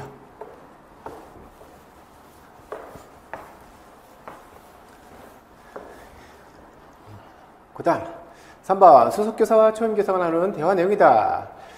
지난번 수업 나눔이 끝나고 선생님께서 마지막에 하셨던 말씀을 기억하시나요? 그럼요. 대학에서 배워서 알고 있다고 생각했던 교수 기능을 실제 수업에서 발휘하지 못해서 아쉽고, 특히 교사로서 학생들과 상호작용하는 것이 낯설고 아직은 어려움을 겪고 있습니다. 상호작용하는 것 자체가 어려워요. 무슨 단계예요? 네, 얘도 기출문제 수준이었어요. 초기 곤란 단계죠. 오늘 수업을 보니 이전의 문제들이 많이 해결되었어요. 이제 다음 단계로 진입한 것 같아요. 그런데 궁금한 교수 기능이 있나요? 운동기능 과제 개발과 학습자 관리 방법에 대해서 궁금해요. 과제를 개발하기 위해서 기능의 종류를 확인해야 돼요. 운동기능은 환경의 안정성에 따라 달라지는데, 예를 들어서 같은 농구 종목이라도 자유투와 달리 드리블은 어떤 기능이고요? 개방 기능이고요. 이것은 환경적 조건이 변하지 않으니까, 이렇게 변하고 있으니까요. 자유투는 변하지 않으니까 회색 기능에 해당할 거고, 이것은 농구 드리블을 발달적 분석에 따라 개발한 과제 계획이야. 각 과제는 운동 기능 향상이라는 공통 목적이 있지만 각 과제마다 특성이 다르므로 과제를 개발할 때 유의해야 돼요. 과제 계획. 정해진 공간에서 평소에 주로 사용하는 손으로 드리블하기. 손가락으로 공을 누르듯이 드리블하기. 디귿 봅시다. 디귿과 같은 과제를 개발할 때 교사가 어디에 초점을 두고 가르쳐야 되는지요. 손가락으로 공을 누르듯이 드리블하래요. 때리지 말고 누르듯이 하래요. 이건 좀 더 어렵고 복잡해진 과제를 이야기하고 있네요. 질적인 측면의 향상을 얘기하고 있나요? 그러니까 얘는 무슨 과제예요? 세련형 과제 얘기하고 있어요. 세련형 과제는 어디에 초점을 둬야 된다고 그랬어요? 그럼요, 질적 향상이죠. 질적 향상에 초점을 둬야 될 거고요. 그 다음 정해진 공간에서 양손을 번갈아 가며 드리블하기. 천천히 이동하면서 양손으로 드리블하기. 처음에는 이거를 시작형 과제로 보셔도 돼요. 정해진 공간에서 평소에 주로 사용하는 손으로 드리블하기. 그 다음에 세련형 과제도 주고, 그 다음에 확장형 과제도 주고. 이렇게. 수석교사, 학습자 관리 방법은 다양하지만 학생이나 집단 또는 학급 전체의 관리에 대한 권위를 부여하기 위해서 행동수정 전략을 공식화할 필요가 있어요. 시즌탑은 4가지 행동수정 전략의 공식화 방법을 제안했는데 그게 뭐였어요? 행동 공표, 행동 계약, 바람직한 행동 게임, 그 다음에 도쿄 좋다 4가지 기억나죠? 수반성을 확립하는데 학생이 직접 참여한다. 여기 있어요. 행동을 정의하고 보상을 결정하고 수반성을 확립하는데 누가요? 학생이 직접 참여한다고요. 행동 계약이죠. 이것도 16년도에 출제됐었던 계약서 작성하는 그것과 관련한 기출문제예요. 전형적인 기출문제. 행동 공표하고는 다르다고요. 그리고 이것은 학생들에게 자기 관리 기술에 이르는 방법을 가르쳐준다는 점에서 행동 공표에 비해서 한 차원 향상된 단계예요. 특히 이 방법을 적용할 때 참가하는 모든 사람이 서명해야 한다는 것을 기억해야 돼요. 참가하는 모든 사람이 서명해야 한다. 얘가 16년도 기출문제예요. 그래서 행동 계약 간단한 문제였을 거예요.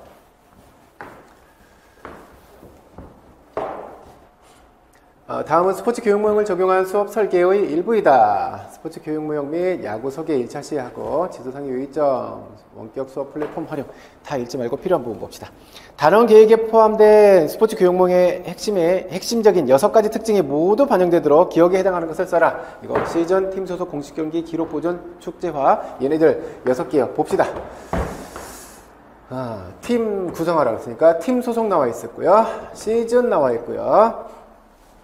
공식 경기 나와 있고요. 결승전 행사 나와 있고 여기에 축제 분위기 나와 있어요. 뭐 하나 빠져 있어요?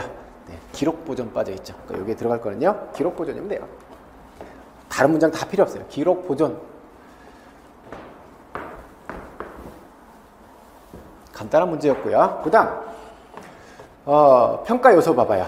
스포츠 교육 모형은 선수로서의 역할일 뿐만 아니라 다양한 임무 수행에 대한 역할도 보게 되죠. 임무 학습에 대한 평가를 보게 돼요. 그래서 스포츠 교육 모형은 선수로서 뿐만 아니라 다른 다양한 임무, 다양한 역할을 분담하면서 거기에 대한 것도 평가해보자는 거고요. 그럼 여긴 당연히 뭐 해야 돼요? 선수에 대한 평가죠.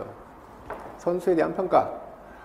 그 다음에 선수에 대한 평가는 기본 기능, 규칙과 전략, 지시, 게임 수행 능력과 전술, 디귿에 들어갈 거, 그 다음에 바람직한 스포츠 행동, 이것들을 평가할 건데, 디귿에 들어갈 건 2015 개정 교육과 체육과 교육과정 내용 요소에서 근거해서 쓰래요. 이 종목 뭐예요? 야구죠. 야구는 필드형 스포츠잖아요. 필드형 경쟁 스포츠잖아요. 그러니까 여기에 들어갈 건 뭐예요? 네, 팀 워크가 들어가면 될 거고요. 이것도 모의고사에서 계속 다뤘던 부분이고, 아이고. 그 다음, 또 하나 물어봤구나. 이 수업에서 내용 선정할 때 교사가 선택할 수 있는 방법 2가지를 매칠러의 주장에 근거해서 서술하라. 내용 선정, 스포츠 교육 모형의 내용 선정 얘기하고 있어요.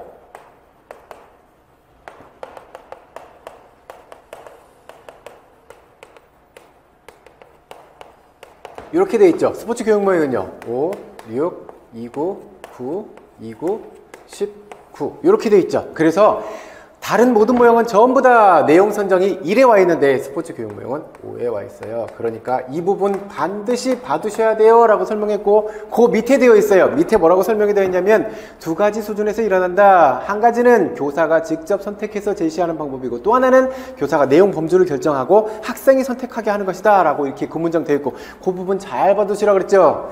아니라 다를까 나왔어요. 이 부분이 중요해서요.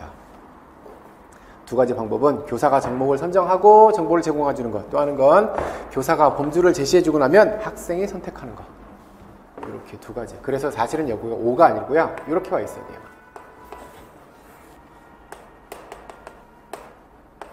이렇게요. 1, 5 이렇게. 그래서 그 매출의 수업 모형 3판에서는 이렇게 1과 5로 개정되어서 나와 있어요. 이 부분 잘 봐두시라 그래서 이 부분도 체크 되셨을 거예요. 그 다음 5번. 가는 두 교사가 나눈 대화 내용이고 나는 전교사가 작성한 수업 연구 노트의 일부이다. 이 부분 반갑지 않아요? 성별, 흥미, 기능, 체력, 신체적 장애 등과 같은 학습자의 다양한 특성을 수업에 고려하기 위해서 다양한 교수 스타일 적용이 필요하지만 일부 학생들의 학습에 대한 책임이 크지 않아 스타일 적용에 어려움이 많았어요. 2015 개정 교육과정에서 저 부분 얘기했죠. 학생의 다양한 학습 능력, 특성 반영할 때 저거 쓰라고 하는 문제가 나온 적이 있었어요. 제 경험상 다양한 스타일을 적용하기 위해서 학생들 대부분의 책임감 수준이 최소한 이 수준 이상은 되어야 될 것 같아요. 이 수준에서 나타나는 특징은 참여라고 되어 있어요.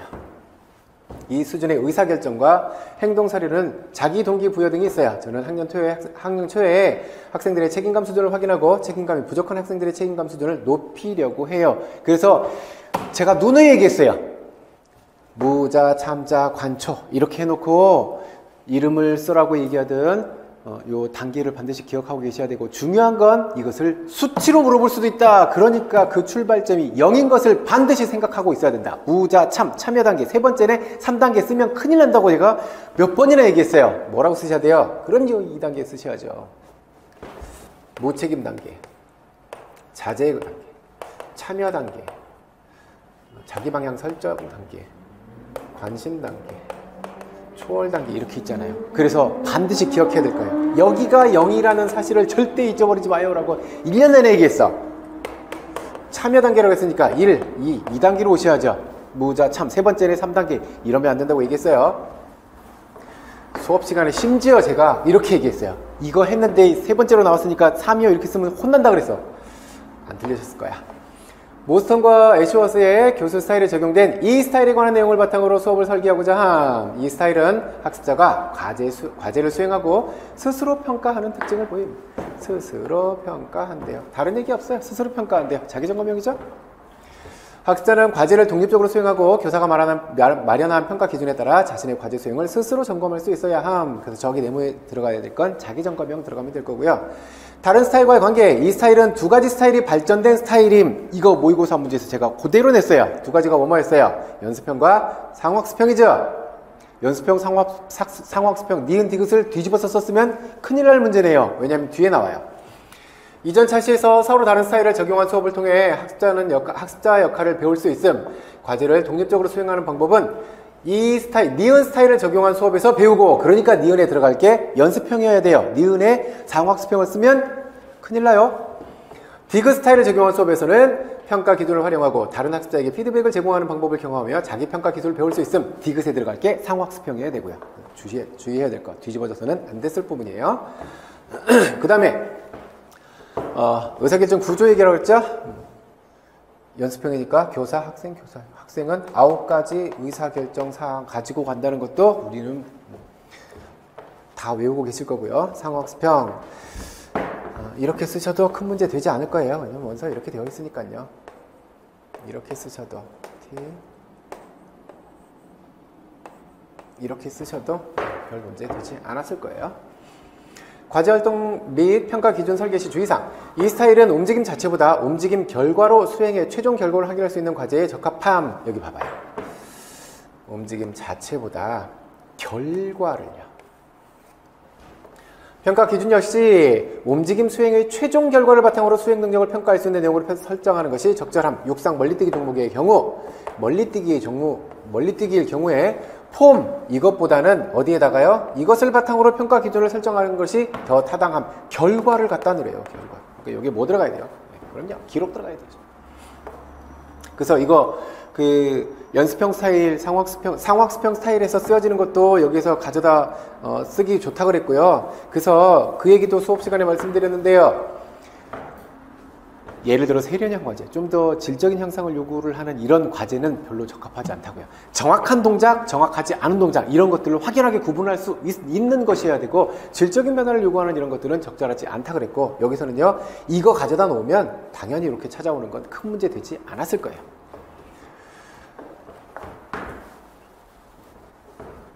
그 다음 신체 수련 능력을 기르는 데 적합한 신체 활동 지도를 위해서 교과 협의에서 교사들이 나눈 대화 내용이다. 작성 방법을 순서대로 쓰셔.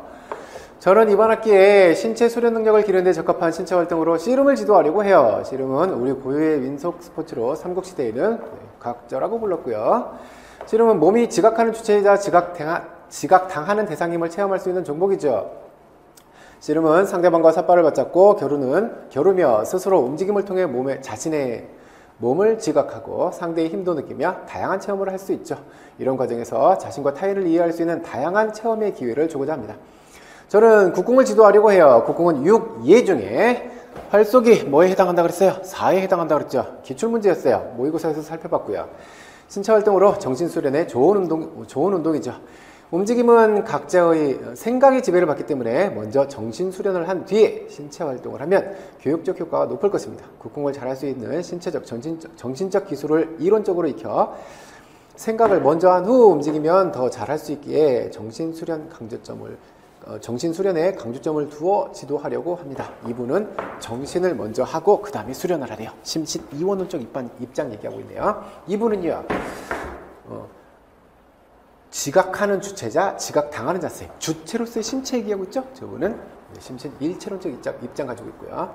이 교사, 저는 유도를 선택했어요. 올림픽 종목인 유도는 신체 수련 능력을 향상시키는 데 적합한 운동이라고 생각합니다. 저는 유도에 관한 지식이 전혀 없는 학생들에게 유도 기술의 다양한 활동을 체험하게 하는데 초점을 두고자 합니다. 특히 유도 동작의 미묘한 차이를 몸을 통해 느끼고 겨루기를 통해서 상대의 능력과 전략을 파악하며 자신의 장단점을 보완하고 깨우치는 과정에서 유도에 관한 지식을 형성할 것이라고 생각합니다. 이러한 저의 생각은 로크의 인간 오성론의 지식 습득에 관한 주장에서도 잘 나타납니다. 결국 지식은 감각과 이것을 통해서 형성됩니다. 라고 얘기하고 있는데요. 이 부분 좀 관심 있게 봅시다. 문제에서 요구하고 있는 게 기억, 니은에 해당하는 명칭 순서대로 썼고요. 디귿에 해당하는 용어 쓰라 그랬어요. 자, 여기 봅시다. 선생님들 잘 봐요.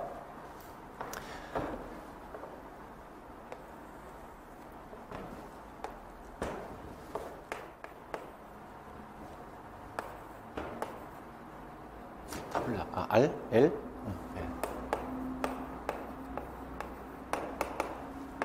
타블라 라사. 빈 서판. 혹은 백지설 주장한 분이죠. 로크는 백지설을 주장한 분이에요. 백지설. 빈 서판. 이게 무슨 의미예요? 인간은 아무것도 갖지 않은 상태로 태어났다고 그랬어요. 백지인 상태로. 그러니까 선험론을 반박하신 분이에요. 선험론은요, 이미 뭔가를 갖고 태어난다 그러죠. 근데 이분은요, 백지설이에요, 백지설. 아무것도 갖지 않은 백지 상태로 태어난다. 백지의 상태로 태어나니까 이 아이가 자라나면서 이러한 것들을 통해서, 자, 여기 봐봐요. 지식 습득. 지식이 어떻게 습득된다고요? 아무것도 없는 상태로 태어나서 이 아이가 이런 경험 저런 경험을 이렇게 해보면서 자기가 경험을 통해서 느끼는 감각 또 다양한 이런저런 체험 이 과정을 통해서 지식이 습득된다라고 보고 있어요. 그래서 여기 봐봐요.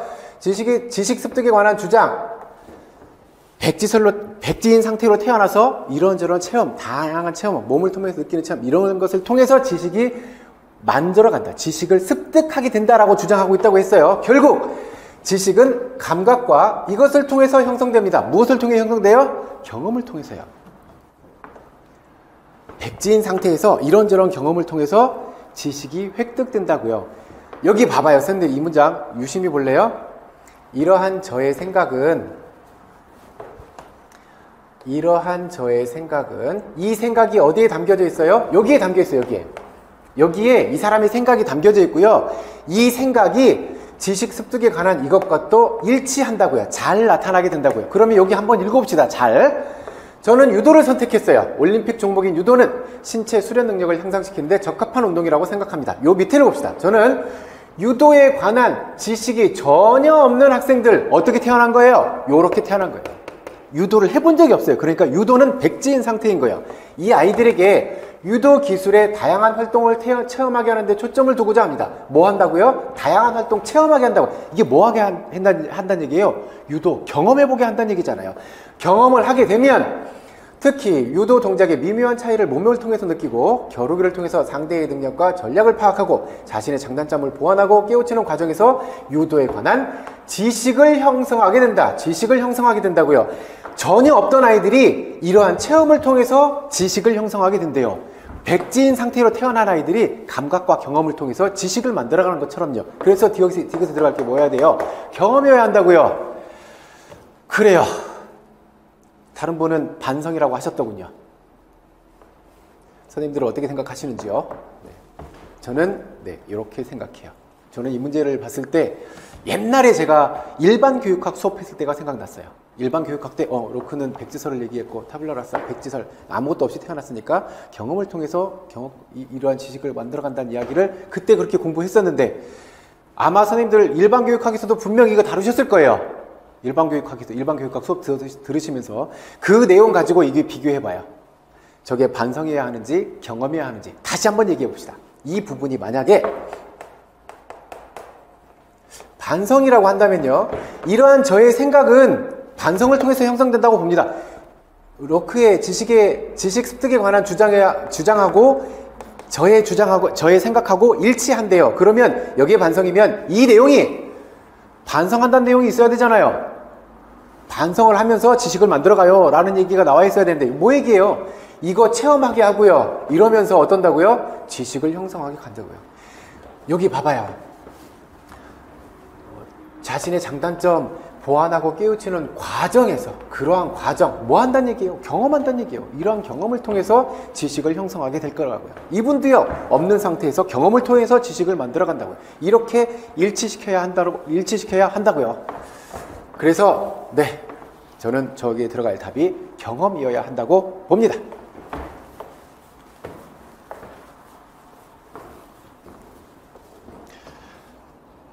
그 다음 심신 일체론적 관점을 말하고 있는 교사를 쓰고 누구였어요? 아까 이분이죠.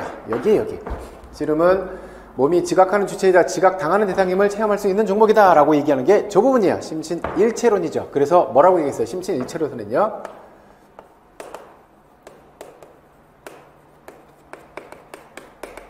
주체로서의 신체, 이거 벗어날 수 없다 그랬잖아요. 얘도 기출문제였어요. 주체로서의 신체.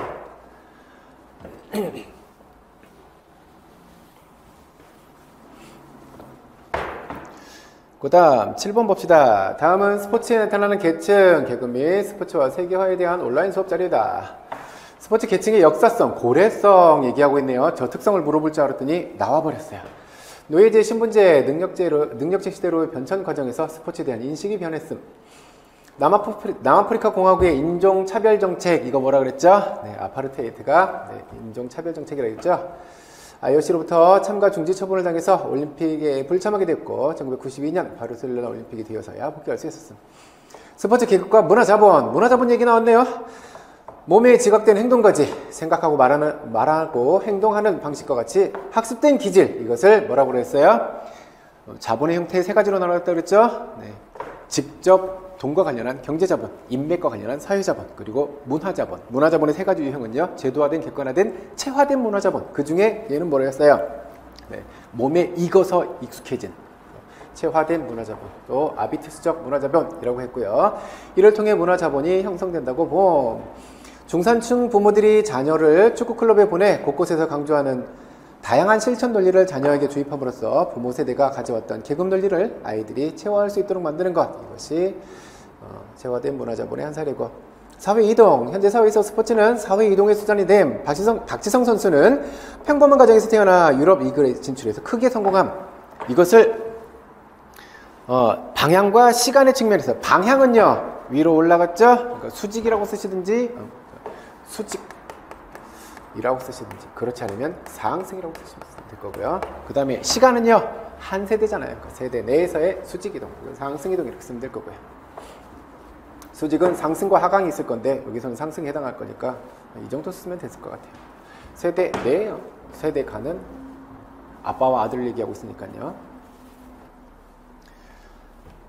그 다음 스포츠와 세계화. 세계화 지역의 균형적인 상호 교류를 추구하는 이상적인 개념으로 메이저리그 구단들이 미국이 아닌 다른 국가의 스타 선수를 영입해서 해당 국가의 메이저리그를 전파하고 홍보함.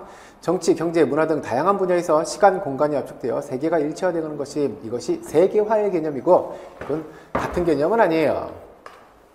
국가와 기업, 조직 등이 전 세계에 걸쳐 자신들의 힘과 영향력 그리고 수익을 추구한다는 현실적인 개념이고, 메이저리그는 여러 나라 출신의 스포츠 스타를 광고 모델로 선정하고 메이저리그 관련 상품을 해당 국가의 문화와 기호에 맞춰 개발하고 보급함.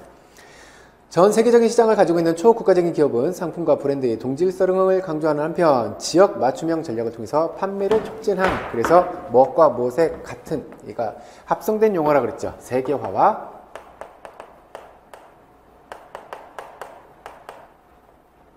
지역화가 합성된 개념이라고 7, 8월에 우리 스포츠 지도사 문제에 출제됐으니까 반드시 체크해 두셔요. 그랬더니 얘가 세방화가 나왔죠. 스포츠 지도사 문제에서 나왔으니까 체크해 두셔야 된다 그랬어요. 스포츠 지도사 그냥 그대로 가져왔어요.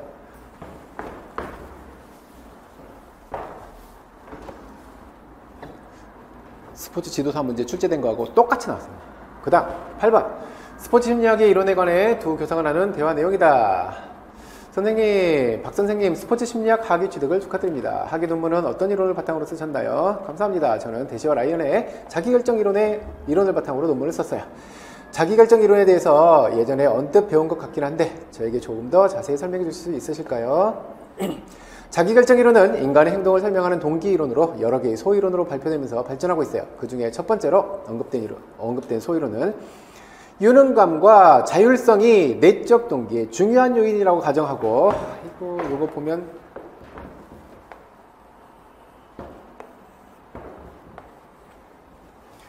사람들이 내재적으로 동기되었을 때 자신이 하고자 하는 행위에 자유롭게 참여한다는 이론입니다. 주로 내적 동기에 영향을 주는 요인에 초점을 맞추고 있다고 할 수 있어요. 위 이론을 토대로 체육 수업에 참여하는 학생들의 내적 동기를 높이기 위해서는 학생들이 체육에 대한 유능감을 느끼고 자신의 의지에 따라 참여하는 것, 유능감도 높이고 의지에 따라 참여하는 것, 이게 뭐예요? 자율성이죠. 그래서 우리 얘도 기출문제로 나왔었어요. 그래서 제 선생님들한테 4가지 전제 반드시 기억하고 있어야 되고요. 자유행내 기억하고 있어야 되고요. 유능감은 어디서부터 영향을 받게 되고요? 정보적 측면에서. 자율성은요, 통제적 측면에서 이렇게 영향을 미치게 될 거고, 정보적 측면에서 긍정적이면 유능감이 상승하게 될 거고, 그에 따라 내적 동기 향상될 것이고, 요 부분을 풀어서 쓰는 문제가 나올 거니까 잘 체크해 두세요. 그랬더니 기껏 문제는 뭐 물어봤어요? 이론의 명칭만 쓰라고 나왔어요. 인지평가 이론. 그 다음, 그렇군요. 높은 내적 동기를 가진 학생들이 많으면 좋겠지만 현실적으로는 단지 선생님이 시키니까 혹은 체육 성적을 얻기 위해서와 같은 이유로 체육 수업에 참여하는 학생들도 있습니다. 기억, 니은에 해당하는 거. 니은에 해당하는 외적 동기 유형. 외적 동기, 외적 동기는요,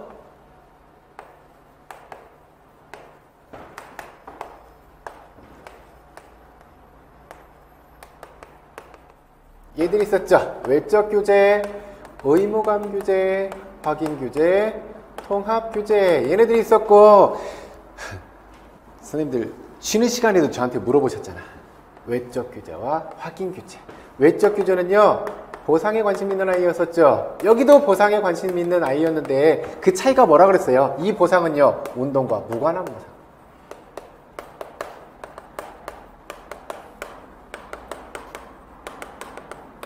얘는요, 운동을 통한 보상. 여기 보면요, 선생님이 시키니까 혹은 성적을 얻기 위한 거는요, 운동과 전혀 무관한 거예요. 그냥 성적이 필요해서 운동을 하고 있는 거 아니죠. 그러니까 여기는 무슨 규제로요? 외적 규제로 보시는 게 맞아요. 예, 안타깝지만 이와 같은 이유로 학생들이 체육 수업에 대한 자율성이나 자기결정 수준이 가장 낮은 상태가 되고, 선생님의 지시나 겉으로 나타나는 보상에 의해서만 수업에 참여할 가능성이 높을 것 같네요. 학생들의 운동에 대한 내적 동기가 높아지면 학생들이 향후 성인이 되어서도 운동 참가에 긍정적인 인식을 가질 것으로 보입니다. 혹시 운동 참가 실천과 관련된 이론에 대해서도 말씀해 주실 수 있을까요? 저는 IJ에 주장한 계획된 행동 이론에 관심이 많아요. 이 이론에서는 함지적 행동 이론에 이 요인이 새로 추가되었는데요. 주관적 규범.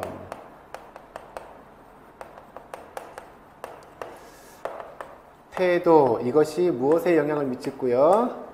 의도에 영향을 미치고 이 의도에 따라 행동을 한다라고 하는 게 함재적 행동이론이었고, 계획된 행동이론은요, 뭐가 추가된다고 그랬어요? 얘가 매우 중요하니까 잘 봐두셔야 된다고 그랬죠.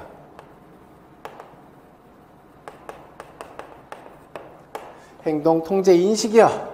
이 요인이 포함된다고. 이것은 의도에 영향을 미치기도 하지만 행동에 직접적인 영향을 미친다고 했었죠. 요 그림 떠올렸으면 큰 문제 안 됐을 거예요. 합리적 행동이론에 이 요인이 새로 추가되는데요. 합리적 행동이론은 4가지 요인들로 구성되는데 이 중 행동에 대한 태도와 주관적 규범 요인이 태도와 이 규범 요인이 2가지 요인 중 1가지 요인에만 직접적인 영향을 미칩니다. 1가지 요인 뭐 있어요? 의도에만 영향을 미친다고요. 태도와 주관적 규범은 의도에만 영향을 미치고 그 의도에 따라 행동이 일어난다고 그랬죠. 이에 반해 계획된 행동이라서 추가된 이 개념은 행동 통제 인식은요, 나머지 2가지 요인을 모두 직접적으로 설명하고 있어서 모두 직접적으로 설명하고 있다는 게 얘죠. 설명하고 있어서 함재적 행동에서 설명하지 못한 부분을 보완하는 데 큰 역할을 했습니다. 그 다음에 필요한 내용들이 뭐였었죠? 나머지 2 요인의 관계를 쓰라 그랬죠? 나머지 2가지 요인이요. 요 2가지 요인의 관계를 쓰라고요. 의도에 따라 행동한다. 의도가 행동에 영향을 미친다. 뭐 의도에 따라 행동하게 된다. 중요한 건 의도, 행동 요 2가지를 넣어줘야 된다는 얘기예요. 반드시 포함되어 있어야 될 부분이에요. 다음은 고온 환경에서 운동 방법에 대해 교사와 학생이 나눈 대화 내용이다. 오늘 외부 기온이 너무 높아 여러분의 안전을 위해 수업 장소를 운동장에서 체육관으로 변경하게 됐습니다. 고온 환경에서 장시간 운동을 할 경우 수분 손실과 함께 심부 체온이 상승하고 심혈관계의 부담은 증가하게 됩니다.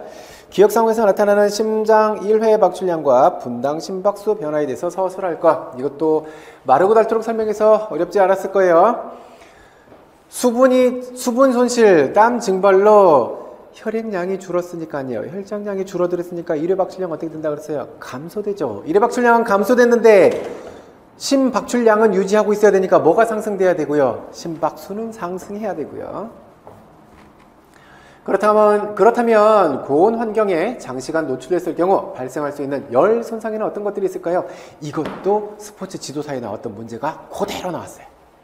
이것이 있습니다. 이것의 주된 증상은 두통, 혼미, 혼란, 현기증, 무초점, 응시, 판단력 상실, 의식 상실 등이 있으며 체온 조절 시스템이 작동하지 않습니다. 얘가 단서예요. 무엇보다 체온 과다 상승으로 심부 체온이 40도보다 높아져요. 얘가 단서. 이 2가지 단서예요. 일사병과 열사병 둘의 차이가 여기서 나타나요.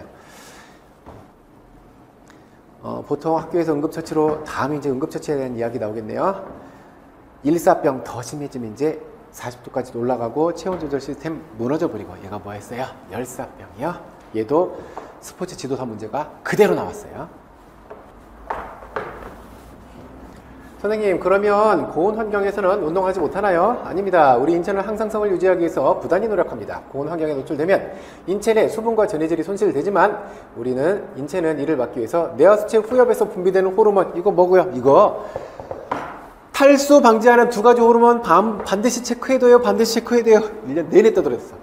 후엽에서 분비되는 거 뭐 있고요? 항인효 호르몬이요. 그 다음에 알도스테론은 호르몬 분비가 증가되기 시작합니다. 그래서 이들의 체액의 정상적인 나트륨 농도와 수분을 보유하도록 합니다. 알도스테론 분비 기관은요, 부신 피질이 될 거고요.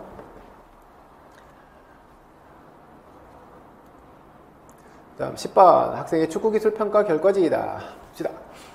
이 학생의 패스 기술은 보통입니다. 패스 점수를 표준 점수인 이것으로 변환했을 경우 50점을 나타냅니다.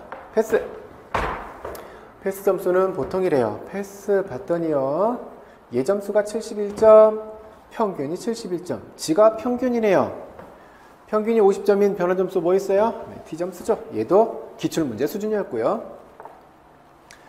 슛 기술은 우수 등급입니다. 점수 빈도 분포에서 이 학생의 슛 점수가 속한 급간까지 누가 학생은 195명입니다. 즉 슛 점수 90점은 몇 벽 100분위에 해당합니다. 드리블 기술은 2등급이고요. 자, 전체 학생이 몇 명이라고요? 200명이에요. 100분위는요, 어떤 개념이라고 했어요? 100등분 했을 때의 위치라 그랬잖아요. 100등분 했을 때 위치가 100분이에요. 근데 여기는 지금 몇 명이래요? 200명이래요. 그래서 그래프를 그려보면 이렇게 보면 되겠죠. 이 아이가 지금 어디 있어요? 195명이래요.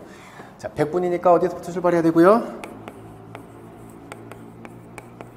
여기서부터 출발해서 어디까지요? 195명이 누적되어 있어요. 몇 명일 때 몇 명일 때예요? 200명일 때예요. 여기 200번째 아이는 여기 있을 거예요.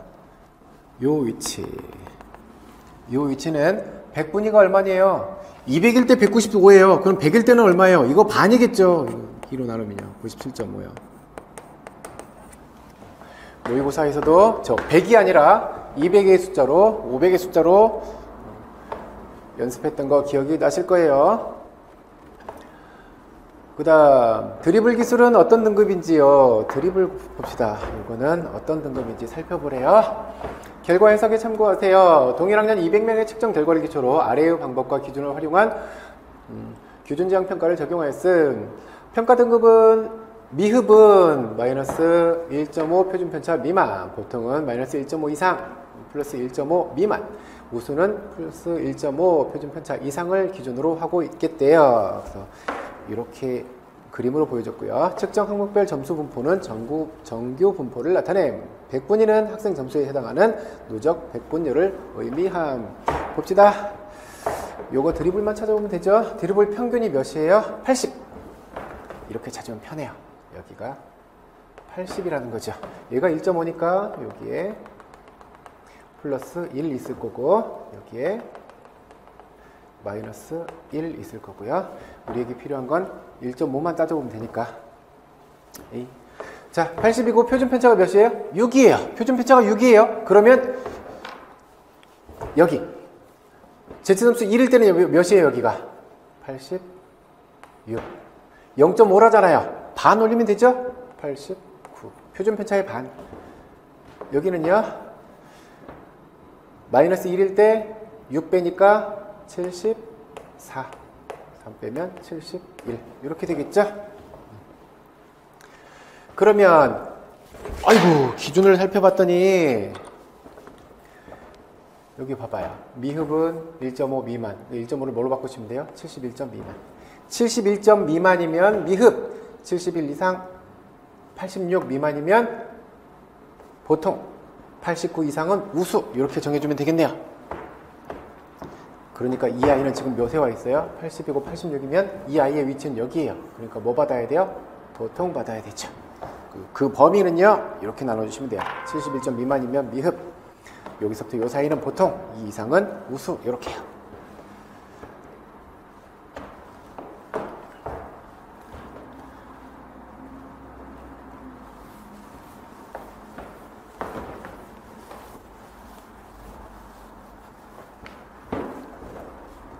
그 다음 11번 봅시다. 다음은 하체 근력 향상을 위한 학습활동 계획안의 일부이다. 작성 방법에 따라 쓰시오.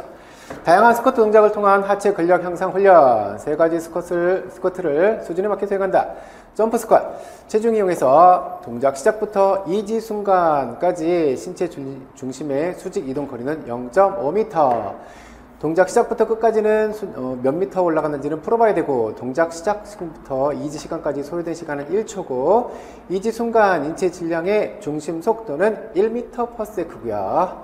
그 다음에 중량 스쿼트, 체중과 배낭 무게 이용했고, 동작 시작부터 끝까지 인체의 배낭을 포함한 질량 중심점의 수직 이동 거리는 0.5m. 소요된 시간은 1초. 프리스쿼트 체중 이용하고요. 시작부터 끝까지 중심 이동 거리는 0.5m. 끝까지 소요된 시간은 1초. 소요된 시간 셋 다 똑같네요. 이게 어느 문제를 떠올리셔야 되냐면요. 2015년도 문제를 떠올리셨으면 될 부분이에요. 거기서 어떤 문장이 있었어요? 여기가 시작 지점, 그 다음에 점프, 그 다음에 수직 이동하고. 그래서 그때 뭐 물어봤어요? 일은 무엇을 바꾸게 했다고요? 역학적 에너지를 바꾸게 했는지 위치 에너지를 바꾸게 했는지. 그래서 요 과정이 그때 그림하고 똑같죠. 시작점 여기 A 지점 여기 B 지점. 그래서 시작부터 A까지 지면 반력이 신체에 한 일은 역학적 에너지의 변화를 가졌냐 위치 에너지를 변화를 가졌냐 얘가 문제죠. 그래서 역학적 에너지가 변했다라고 얘기하려면 이 두 가지가 다 있어야 되죠.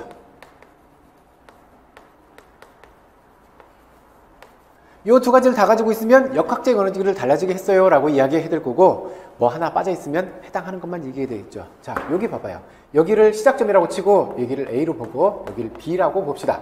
이랬을 때 A 지점까지는요, 여기서 A 지점까지는 뭐가 달라졌는지 살펴봐요. 요때 속도 있죠? 1m/s라 그랬어요. 이거 가지고 있을 거예요. 2분의 1 mv 제곱 가지고 있고요. 여기서 여기까지 0.5m 상승했어요. 두 가지 가지고 있죠. 그러니까 여기서부터 여기까지 한 일은 역학적 에너지의 변화량과 같다라고 보셔야 되고, 여기까지 와서 이때의 속도가 0이 되었잖아요. 그러니까 이때는 뭐가 사라져버린 거예요? 얘는 사라졌죠. mgh가 mgh 다시가 달라졌잖아요. 여기서 여기까지 살펴보면 위치 에너지만 달라진 결과가 된 것이고요. 이것 가지고 풀어보면 큰 문제 되지 않은 문제였어요. 봅시다. 어디까지 올라가는 지 좀 봅시다. 여기에서 2분의 1 mv 제곱 플러스 mgh가 b 지점 가서 전부 다 뭘로 바뀌었어요? mgh 다시 이렇게 바뀌었죠. 이거 다시 한번 풀어봅시다. 이제 2분의 1 얘 m이 얼마예요? 40 곱하기 v의 제곱 플러스 g h 요 지점에서 h는 0.5. 이게 A 지점에서의 역학적 에너지죠. 얘가 얘인 거예요. 그럼 요거 계산하면요, 얘는 20 플러스 400의 반 200. 그럼 A 지점에서 역학적 에너지는 220줄이네요. B 지점에서는요, mgh. B 지점에서는 mgh 다시가 됐겠죠. 우리에게 필요한 건 얘예요. m이 40, g는 10 곱하기 h 다시. 이것이 얼마라고요? 220이라고요. 그러니까 220은 400 h 다시. 따라서 h는 얼마? 네, 0.55가 된다고요. 그 다음 건 요거 보고 봐야지. 프리스컷을 할 때 수직 지면 수직 반력의 크기를 단위와 함께 쓸 거. 요거 할 때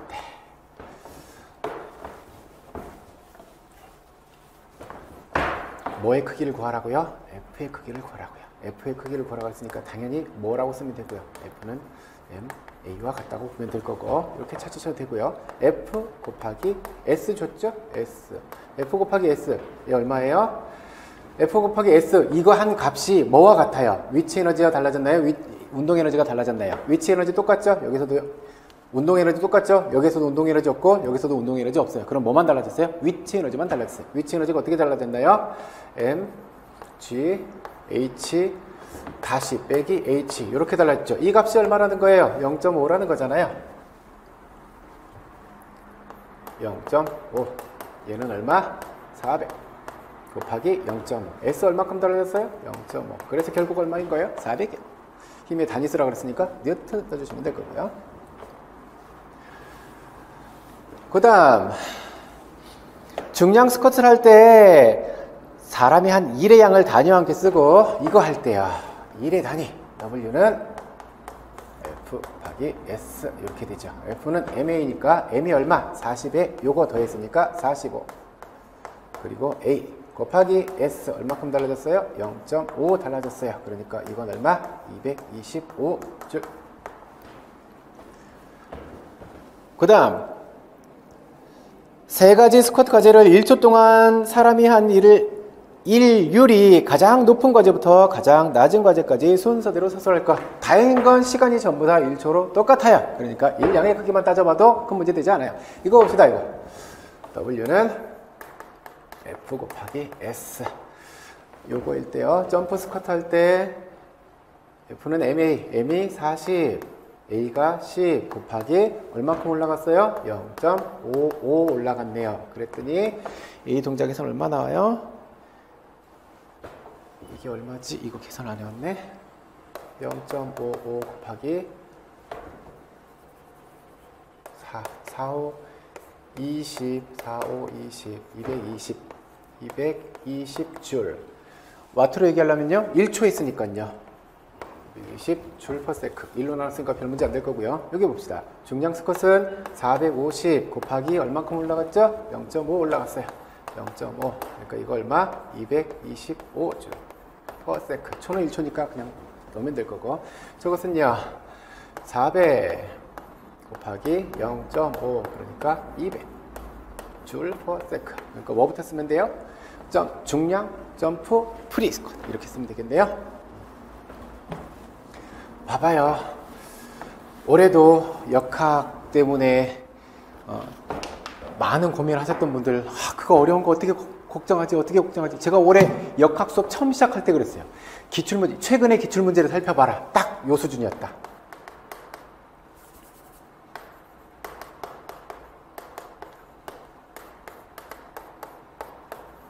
딱 요 수준이었다. 너무 어려운 수준까지 걱정하지 말아라고 얘기했죠. 올해도 딱 요 수준이었잖아요. 딱 그냥 요 수준. 그래서 역학 올해 다 보신 분들이니까 선생님들한테 필요하지 않은 얘기 있구나.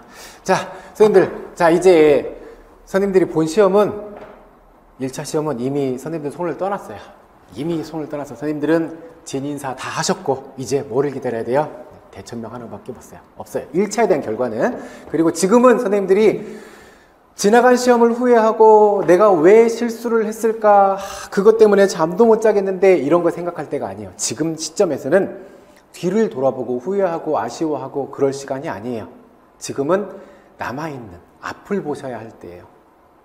선생님들이 지금 이 시점에서 2차 준비를 해야 될까요? 말아야 될까요? 많은 고민을 하세요. 사실 그것 때문에 가서 답이 뭔지, 내 점수가 얼마 정도 될지, 이 정도 점수 되면 어느 안정권이 될 건지 아니면 택도 없는 건지 이런 게 너무 궁금하고 스트레스 받으니까 매일 가서 확인하고 물어보고 이러고 난리를 치고 있는 거잖아요. 그쵸?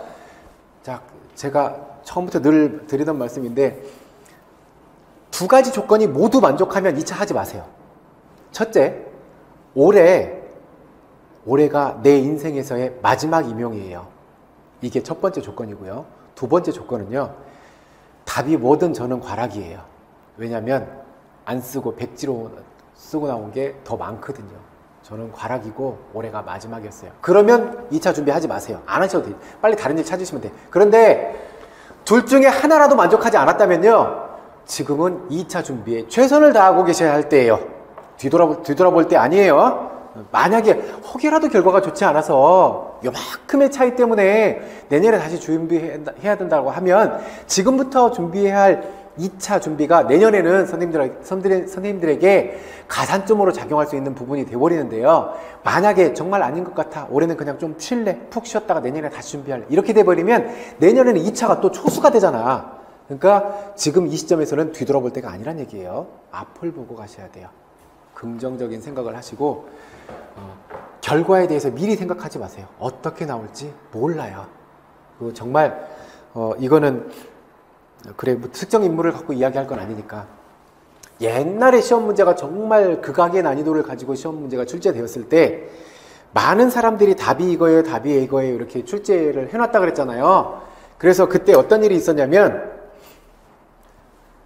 저 후배 중에 하나 있는데 1차 시험을 보고 가채점을 해봤을 거 아니에요. 가채점 이렇게 해보고 났더니 올해는 아니야, 택도 없어. 그래서 계속 술 먹고 놀았대요. 계속 놀고 널브러져 있고 그동안 힘들었으니까 좀 쉬자. 술도 먹고 싶은 술도 먹고 놀고 싶은 거 다 놀고 실컷 쉬자. 1차 시험 발표하는 날까지 술 먹고 널브러져 있었대요. 친구가 전화를 한 거야. 너 왜 체육관에 안 나와? 왜? 오늘 1차 발표했잖아. 오늘 발표하는 날이야? 왜 근데? 야, 너 합격해서 빨리 와. 1차 합격해서 빨리 와. 정신이 벌쩍 들더래요. 술은 아직 안 깼는데 정신이 번쩍 들더래요. 그래서 부랴부랴 나가서 그때부터 준비해서 한 달 동안 준비하고 다행히 합격했어요. 최종 합격을 했어. 봐봐요. 가채점 했을 때 본인이 어떻게 받아들였으면 한 달 동안 술 먹고 놀았겠어요. 근데 그때 그 즈음에 채점 들어가시는 분들 있죠. 채점 들어가시는 분들이 교수님들 들어갈 거고 장학사님들 들어갈 거고 현직 교사들이 가서 채점할 거란 말이에요. 현직 교사들이 들어가서 채점을 해요. 답을 외부로 반출하지는 않지만 그들이 채점을 하고 왔잖아. 채점해본 점수를 방금 이 수많은 시험지를 채점하고 왔잖아요. 머릿속에 답들이 다 있을 거 아니야. 그거 가지고 사람들이 가채점 해봤다는 그 정답표 있잖아요. 그걸 보고 이렇게 비교해봤어. 그리고 나서 한마디를 남겼어요. 뭐라고 했는지 알아요? 4글자 남겼어요. 4글자. 놀고 있네. 그러니까 이 이야기를 하는 건 속단하지 말라고요. 물론 오늘 이렇게 풀어보면 너무도 당연하게 답이 이거일 수밖에 없어요. 이런 문제들 많아요. 근데 지금 요즘에는 논란의 여지 있는 게 별로 안 나와요. 그래서 점수가 이렇게 많이 올라갔잖아. 하지만 그런 경우도 있더래요. 아까 그 예를 하나만 보더라도요. 제가 공부한 바로는, 제가 파악한 바로는 경험이어야 돼요. 그래서 문맥상으로도 그 이야기가 그대로 담겨져 있고, 그런데 어떤 선생님들은 반성이라잖아. 모른다니까요. 그거 하나 때문에 선생님들 봐봐요. 1차 떨어지신 분들 몇 점 갖고 떨어져요? 몇 점 갖고, 소수점 갖고 떨어진 사람들이 얼마나 많은데, 아까 그게 1점이었어요. 이렇게 인정받을지 이렇게 인정받을지 몰라요. 또 선생님들이 서술형으로 써야 되는 부분들, 또 하나 중요한 이야기. 같은 시험지를 가지고 다른 점수가 나올 수도 있어요. 왜? 해당 지역에서는 여기까지는 정답 범위로 인정해주자라는 게 다르게 적용되기 때문에요. 왜? 그들끼리만 객관도를 유지하면 되지. 내 수험생들에게만 객관도를 유지하면 되지. 다른 지역과의 객관도를 유지할 필요는 없기 때문이죠. 그러니까 선생님들이 응시한 지역에서 어디까지 정답의 범위로 허용돼 줄 것인지 그것도 다르다라는 거예요. 아까 첫 번째 문제처럼요. 교육과정 문서에는 매 학기로 되어 있어요. 근데 여기선 마다라잖아. 매 학기가 학기마다 같은 의미인 거잖아요. 그러니까 학기라고 써도 인정이 되어야 된다고 봐요. 이건 문맥상 의미가 같은 의미를 갖고 있기 때문에 그렇다고 봐요. 그런데 선생님이 응시하신 지역에서 인정을 해줄지 안 해줄지 그건 모른다라고 하는 거예요. 그러니까 변수가 너무 많아요. 오갈 수 있는 점수 폭이 너무 많아. 그러니까 지금 속단하는 건 절대 옳지 않아요. 무조건 앞만 보세요. 그리고 어떤 형태로든 저의 도움이 필요하시면 도움 요청하세요. 어떤 형태로든지요. 요거 숫자, 요거 제 이니셜 여기다 톡을 보내셔가지고 뭐가 됐든 도움이 필요하시면 도움 요청하세요. 제가 선생님들 합격해서 가시는 마지막 순간까지는 제가 도움을 드리도록 할게요. 날씨가 너무 많이 추워졌어요. 감기, 코로나 다시 되게 조심스럽기도 하고 선생님들이 실기 준비하고 2차 준비하고 이러면서 가장 기본에 깔고 가셔야 될 건 다치지 않아야 하고 아프지 않아야 한다라고 하는 거예요. 그거는 기본적으로 갖고 가셔야 돼요. 아무쪼록 건강하게 마지막 순간까지 수험 생활을 잘 마치시길 바랄게요. 오늘도 긴 시간 고생하셨습니다. 감사합니다.